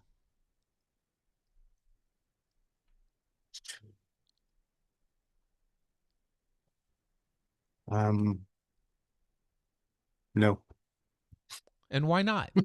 Logically, tell me why not. Because it's not just because of the mental gymnastics I went through. I've now opened you up to some new pathways of logic. Tell me why you should have exactly the amount of money that you have now. Yeah, I feel more like that it's not, the exact amount of money, but it's more not focusing on that situation, right? I wrote this. I wrote down what you said about, always have the right amount of money, and I'm gonna chew on that for a little while. But for me, I don't know that it's hey, I have the exact right amount of money. It's just that doesn't have a pull on me. Well, by the way, let me stop, Sure. pause you there for just a moment, because you brought up something that's a little bit of a nuance of what we've been talking about. Okay. The idea that there is a right amount of money is yet another thought. Yes. All right. And I'm not suggesting that you always have the right amount of money. In fact, I personally could take you down and we could have a conversation. We could have all sorts of dialogue about whether or not there ever is truly a right amount of money to have. And how do we base that thought on, and all this other stuff. We could question all sorts of things and deconstruct that belief. Here's what I said. What I said was not that you always have the right amount of money. What I said is the amount of money that you have at any moment of your life is exactly the amount of money that you should have. And the reason you will always be able to tell that that's true, because at the time, it is what it is, meaning that the amount of money that you have is the amount of money that you have. And there's never going to be a time in your life, you will never wake up, there will never be a second of your day when you look into your bank account where the amount of money that you have is different than the amount of money that you have. This is where it comes into the title of the book, Loving What Is. Understanding it is what it is. So let me just, I typically wouldn't do this in a coaching conversation, but because of dialogue here and conversation, and playing around with people's perceptions, here's how I come to the place. I have exactly the amount of money that I have right now, and it is exactly what I should have. And I can easily say that because, well, if I trace back all of the money I've earned and all the money I've spent, it equals exactly what I have. It's amazing. It's a mathematical provable fact. So there's never a time when it's like, okay, this is just coming to, it's like, okay, let's just say I get $100. All right. And then I go and put on a credit card a purchase for $150. All right. Now let's just say $100 is all I have. I have zero money. I just earned $100. And I fully anticipate that there's another $100 coming because I'm certain of it because of my illusion of past equals the future. All right. So then I go and make a purchase for $150 on a credit card. I'm absolutely certain that when the bill comes in, I will have another $100 where I will be able to pay this off. I will have $200. Well, let's just say that I propose to another person for $100 and they say no. And another person says no, and another person says no, and another person says no. So that's 3 different people that I asked to pay me $100, and none of them said yes, right? So the first thing is I should have $300 more dollars. I should have $400 now. The 100 I had plus the 300 I proposed because I thought they were all going to say yes. So should I have $400? No, I should still only have $100. Why? Because the people said no. All right, so now I've been doing this, and it comes time to pay my bill for the credit card, and the credit card says, "Hey, Cliff, you owe us $150. Please pay us." And now all of a sudden, I pay them $100, but now I'm $50 in debt, and there's interest on that debt, and I have to pay for it. Do you realize that that's exactly the amount of debt that I should be in? It's a mathematical formula. There's never a day when I will ever have more or less money, more or less debt than I should have, because it is what it is. And that's true of practically everything in life. And the thing that pops into my head is, well, maybe you should have talked to 9 people instead of 3 people. No, you shouldn't have. You shouldn't have. You want to know how you? I can absolutely say with certainty that you shouldn't have talked to more people. And the reason I can say that is because you didn't talk to more people. You shouldn't have. And the reason why you didn't talk to more people is because of your beliefs and concepts at the time. I'm tired. I'm just afraid that the next person. There's an infinite number of reasons why you didn't talk to more people. But the truth is you didn't talk to more people. So you didn't ask more people to say yes. And so therefore, because you didn't ask more people to say yes, more people didn't say yes. And so no, you shouldn't have talked to more people. And I know you shouldn't have talk to more people because you didn't talk to more people. So there's no value in saying I should have talked to more people. What there might be value in asking is, why didn't I talk to more people? Could I talk to more people in the future? Is there things that I can learn about my approach? What was it about the person who said yes and the 3 people said no? What are the differences there? Are there little nuances that I can learn? And just because the last 3 people said no, does it mean that more? No. And so I have the option to choose to ask more people in the coming weeks. But no, I shouldn't have talked to more people. There will never be a time where I should have done more than what I did. And the reason I know that is because I did what I did. And everything I do, I'm doing what I'm doing based upon everything that's currently making up my psychological and universal construct of what is based upon all the principles of life and the universe. It's a mathematical formula. I am doing what I should be doing based upon who I am in any given moment of any given day.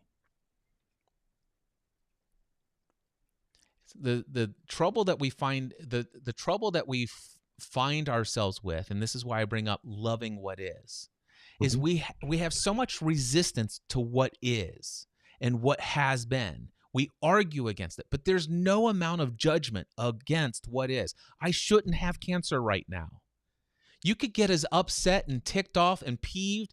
Look at all these other people who have this amazing health, and their bodies are so healthy. And look at all the cigarettes and the booze and everything that they do. And I am the model. I've done all this, and I have cancer. I shouldn't have cancer.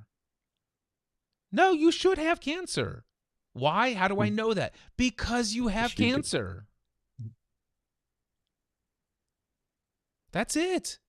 And that's where this book gets, I mean, I'm going to some pretty deep things, but this is exactly what this book is. It's so challenging. You know, I've watched Byron Katie work with a lady in this one of these videos, and she's probably about maybe 150, 200 pounds overweight. Her husband cheated on her, you know, and it's like, I shouldn't be overweight. My husband shouldn't have cheated on me, and all this other stuff. And when it's like, when I was first introduced to this work, is like, wait a second, is Byron Katie going to say, yes, your husband should have cheated on you? You know how I know? Because he did.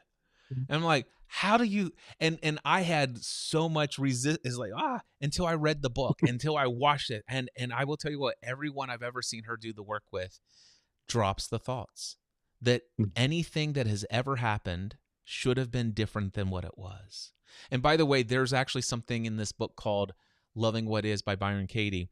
She actually has something called The Turnarounds. And those are a little bit more deeper concept and stuff like that. But I would encourage anybody who might be listening, go and read this book, Loving What Is. It's a really incredibly powerful book. Okay. Yeah, I've got something of hers, but I can't remember what it is. But I'll definitely get back into that. Awesome. So, by the way, was there a question that you asked? Oh, we just started off with risk. Risk. All this started with risk. Oh yeah, yeah. So basically, what are my thoughts on risk? And again, it's a perception thing. Sure. And then somehow we got on this. But is there anything else you wanted to discuss? No. You've given me some things to think about and some perceptions to work on and some resources to read.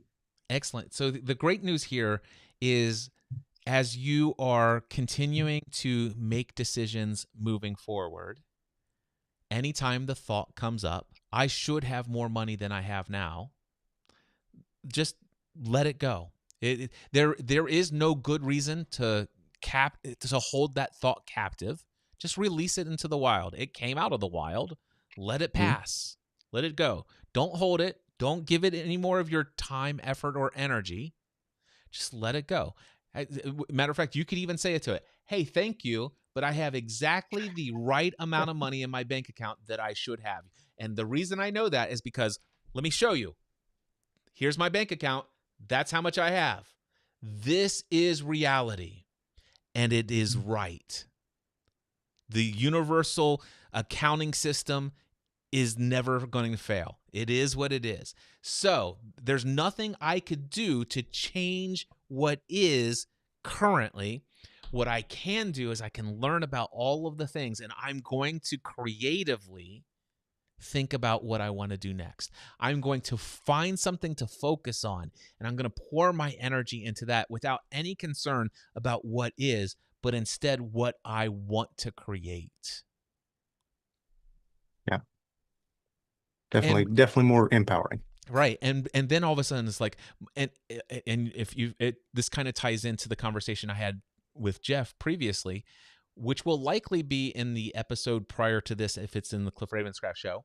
So the idea is, if we say, okay, well, I'm going to choose something to focus on, but I'm only going to focus on the thing that I'm certain or assured is going to kind of guarantee results.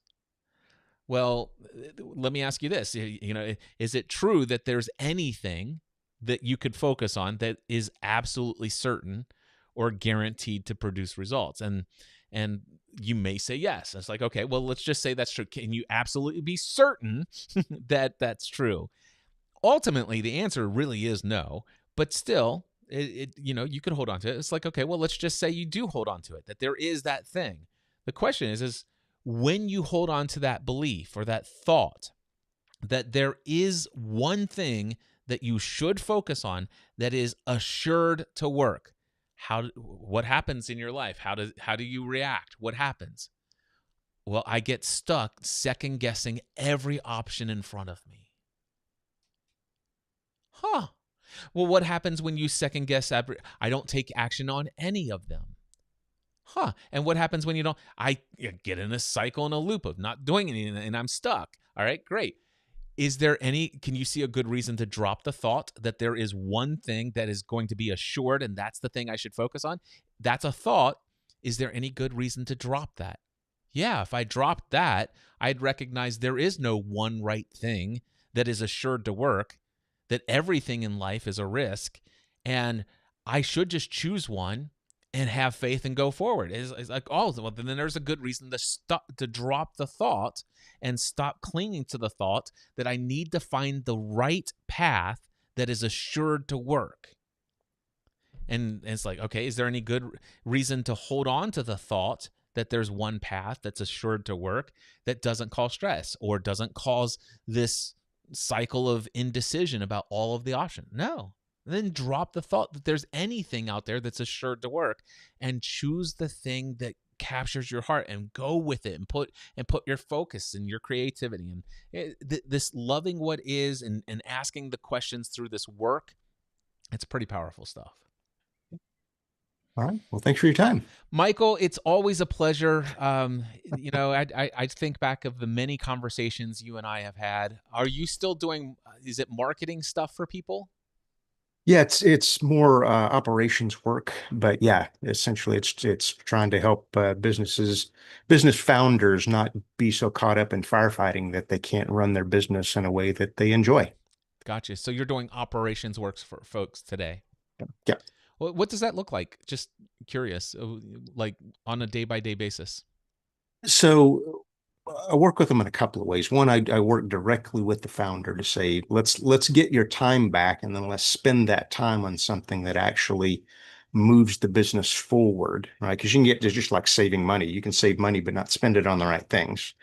So we want to get their time back. And then the second piece of it is how do we get their business to run so that their employees are engaged, so that things quit failing, so that they have to be the head firefighter instead of the CEO of the company. So And is the work that you're doing today with these clients, is it mostly conversational or are you doing implementation at any level? yeah, I work with them directly. So we come up with a plan that's going to work for them, their staff and their people, but I guide them. Essentially, I'm the trusted advisor that says, okay, let's work through this. This is how we're going to work through it. Is it going like you expect it to go? Let me ask you, just give me, you don't have to, I know some names of clients that you've worked with. They're pretty impressive people, but won't ask you to divulge that publicly.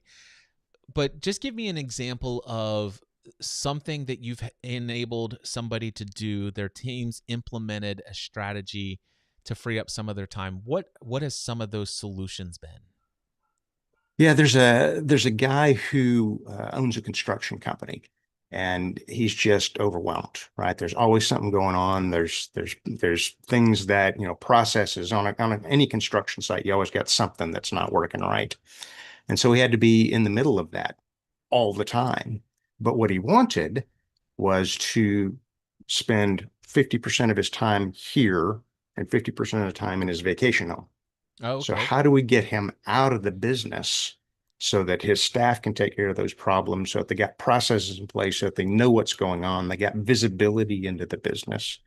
And so we're not quite at 50% of the time yet, but we're working there, and he's a lot better off than he was. And I think we're going to get there in the next month or two. Great. What are some of the solutions that were put into place?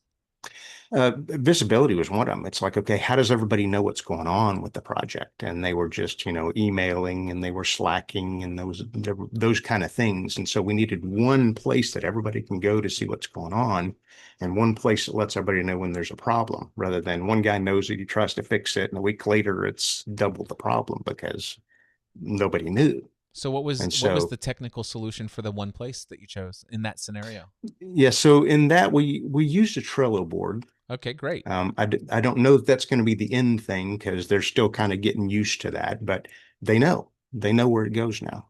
Yeah. So, And it was an inexpensive solution for them. right. Yeah. So basically, I would imagine, based upon my experience with Trello, you create a Trello card for each project. And then I love the fact that there are various different things you can put attached photos to a card. Yeah, exactly. You could put comments on a card. And it's all time stamped. And so basically, every client project has its own card, and anybody in the business who is interfacing with that client clicks on that one card and has a timeline of everything that's happened. Yeah. And so now the CEO knows exactly what's going on, where the gaps are. And it took everybody a little while to get used to the system. Anytime you bring something new in, okay, now I got to mark this thing, and that just seems like a hassle. But in the end, it makes everything run easier, smoother, and there's less surprises for everybody.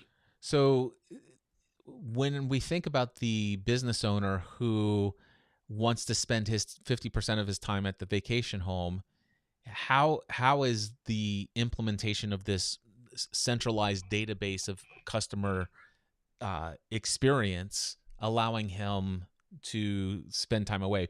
What was his life before that implementation? Was he his mind, his brain, the storage unit of most of that material? Yeah, yeah, and he just had to be involved in everything. I mean, when I say firefighter, it really was. I mean, because if there was in construction, you deal with, his construction, you deal with a few really big clients. So if anything goes wrong, everything goes wrong. Yeah. And so the fact that now he's got his staff with processes and procedures and updates so that everybody knows what's going on, there aren't any surprises. He doesn't get as many surprises. The people who are responsible at this level take care of the problem before it moves up a level and then moves up a level to him. Yeah. I So would you're imagine. in, So it sounds to me like this guy did not have any sort of centralized database prior to the Trello system that's currently yeah, being implemented. spreadsheets and emails and that kind of stuff, which Right. So it's there, and it's a small enough company where they could get a buy with that, but it doesn't get him to his goal. yeah, so I'm just going to play, in my mind creatively and imagine this scenario. So if I'm the business owner of this construction company, I have this one big client, and so I've negotiated back and forth the contract and everything. And that contract might be in my Google Docs or whatever. And then not only that, but since the contract was signed, there was a request and I verbally agreed to it and gave a thumbs up and said yes. But the project's already started and somebody else on my team, one of the members of my team who's working on the construction site, has the contract but doesn't have the verbal agreement. And I'm on vacation out on the lake, and now all of a sudden I'm getting a phone call on my cell saying, Mhm. "Hey, there's this." But had the Trello been in place, not only would the original timeline have the original contract, but it would have a log in there from me as the business owner that says so and so said this. I give this my full thumbs up, seal of approval, blah blah blah, and all of that would have been there, and that avoids receiving the phone call on the lake. And Yeah, that's just and one minor example, but you take this upon, you might have, if you're a construction business owner and you got 13, 14, 15 different employees who are all working on various different parts of it, but if everybody commits to logging in the system what's going on, there's this timeline and it's all in one place, and it can link out to the spreadsheet, it can link out to the document, it can link out to this thing, but it's all in this one place. I love that. yeah, yeah. So And so it's that's the systems that you're creating. yeah, yeah. Let me ask We, you this. we Who's your ideal mhm. client? Just in case there's a business owner who's listening to this podcast episode or watching this live stream or the replay, how do they reach out to you? What kind, are you available for work like this? And is this Yeah, what you want to do? yeah. So generally, you don't run into these kind of problems until you're at least $400,000, $500,000 in size, because then you got a team, you've got, big projects, you got more complexity, you got all things going on. Where when you started off, it was just I can keep track of everything myself, and as it gets bigger, it's a little harder to do that kind of stuff. So, I work mainly with service businesses, people who are providing things for other people, and that's really the two places. I've done a couple of construction. I've done some, a few other types of businesses, but right now those are the two that I'm working in. So And it's just a what, matter of do they want, do they want their time back? Do they want to drive their business, right? And you've got to take that time that you get and that efficiency that you get and do something with it. so if somebody's out there and what you're saying is like, oh man, I wish I had somebody help me create some operations stuff like that. How did they discover you? Where do they go to find you? Yeah, the company name is Business RPM, and that's the website, businessrpm.com. And Revolutions per minute? yeah, yeah. So it's the idea was when you start off in business, you're just chugging away, getting everything done, trying to make sure that things don't fall apart. But as the business builds, you should shift into a different gear where things run smoother and less stress as the business grows. Excellent. So businessrpm.com. Mm-hmm. That's it. Michael Jones.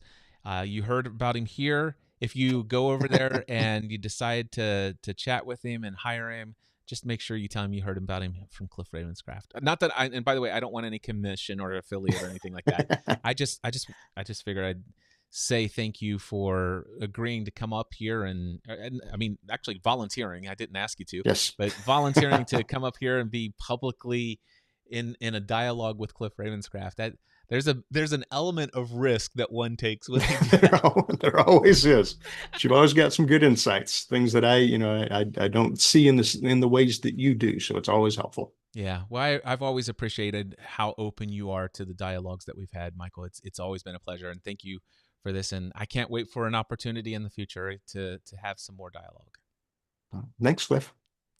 All right, I'm going to that's going to be a podcast episode in and of itself, and I'll let you drop down there, Michael. And let's see here. Currently, I have got everybody that was in queue, but I just want to say, let me just see, is there anybody watching? Yeah, there's a handful of people watching. So if anybody would like to have a conversation with me, this is last call. I started at 1 o'clock today. It's 3:30, but I have lots of energy.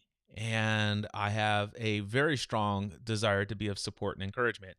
And my wife, I don't think, is home yet from her road trip down to Bowling Green. Our daughter is in college, and she's moved things out of one apartment. She is putting things into some public storage down in Bowling Green because it's 10 or 14 days before we can actually move her into another apartment. And we didn't want to bring everything 4 hours home and then 4 hours down. So anyway, my wife's doing all of that. I'm here. And if you go to, actually, why do I have that? There we go. If you go to cliffravenscraft.com/join, all you have to do is go to cliffravenscraft.com/join. If you do that right now and click the button to join me, you and I could be having a dialogue within the next 30 to 60 seconds. This is last call. I will hang out here for as long as there is a queue.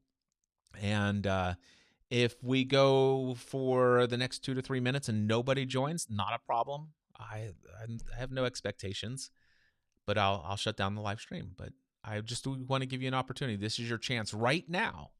cliffravenscraft.com/join. I'm going to take a drink of water. I'm going to shake up this water. I've got some electrolytes in the bottom. I don't know if you can see that. Probably not. But it's not well integrated. They've settled. That's better. The potassium.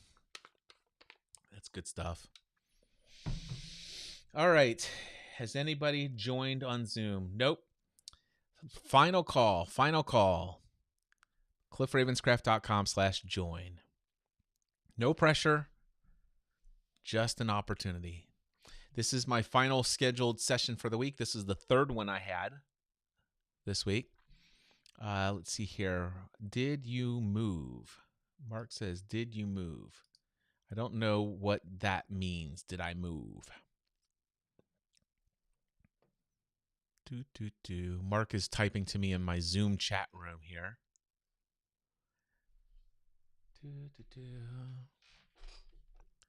From Franklin. No, I've never lived in Franklin, Tennessee. I've only done lots of work in Franklin, Tennessee. So I've lived in Northern Kentucky my entire life. I was born in, what was that? Fort Knox, Kentucky. But my dad was in the Army at the time. And as an infant, was moved back up home where my mom and dad were from, and always lived in Northern Kentucky. I lived in Clifton, Ohio for a few short years of my life. My biological dad and my mom got divorced. And when my mom was with who became my stepdad and now my adopted dad, who is the one that has the insurance agency and everything. But anyway, my life is a little fun drama in and of itself. But we lived over in Cincinnati or Clifton Ohio for a short bit, but that's just right across the river from northern Kentucky, like literally across the river. And that was a handful of years, and then back over to northern Kentucky. So I've always lived in northern Kentucky. All right. He says, okay, for whatever reason, I thought you were in Tennessee. Yeah, a lot of people believe that I live in Franklin, Tennessee, and that's because two of my mentors, actually three of my mentors, were in Franklin, Tennessee. Two of them have deceased, have made a transition from the physical plane back into the spiritual, and that was David Foster and Dan Miller, both of whom also were a part of the Eagles mastermind group with Dave Ramsey, ironically. Anyway, but Dan Miller and Dave Foster, and then Michael Hyatt also is in Franklin, Tennessee. And so because so many of my mentors are there, I would go down and spend lots of time there. I would do a lot of business transactions there, and did several of my live events there. And every time I was in Franklin, those were seasons when I was doing a lot of content in video and live streams. And there's just countless, probably hundreds and hundreds of pieces of content where I say I'm here hanging out in Franklin, Tennessee or whatever. So a lot of people under the impression that that's where I live. Can I drop the join link on nextdoor.com when I get your next email? Absolutely. You can share this with anyone, and anybody can share this. They can come here and join live. So absolutely be delighted. Kind of give them a heads up, if you will, of who I am and what I do. But yeah, I'm eager to whatever divine appointments come my way. Thank you for that. That was Mark Weiss in the Zoom chat asking those questions, by the way. All right. Nobody's joined the Zoom since then. I want to say many blessings to you all. This has been an incredible joy. So 2 significant conversations that will be logged as additional podcast episodes. And that's a huge blessing for those who will listen to them and gain valuable insights from it. So that's why I love doing this format, showing up live, making myself available with, absolutely complimentary, no expectations, no obligations, no sales funnel here, just being of service. If you'd like to be notified of the next time I have one of these available, just sign up for my mailing list over at cliffravenscraft.com. There's a place where you can sign up. It says about a video or whatever. You just go put that, and it'll put you on my mailing list. And the next time I schedule a handful of these, you'll know. And I think that's it. Many blessings. Talk to you soon. And until next time, I hope that you find all the peace, love, and joy and fulfillment you've been searching for your entire life within you. Bye.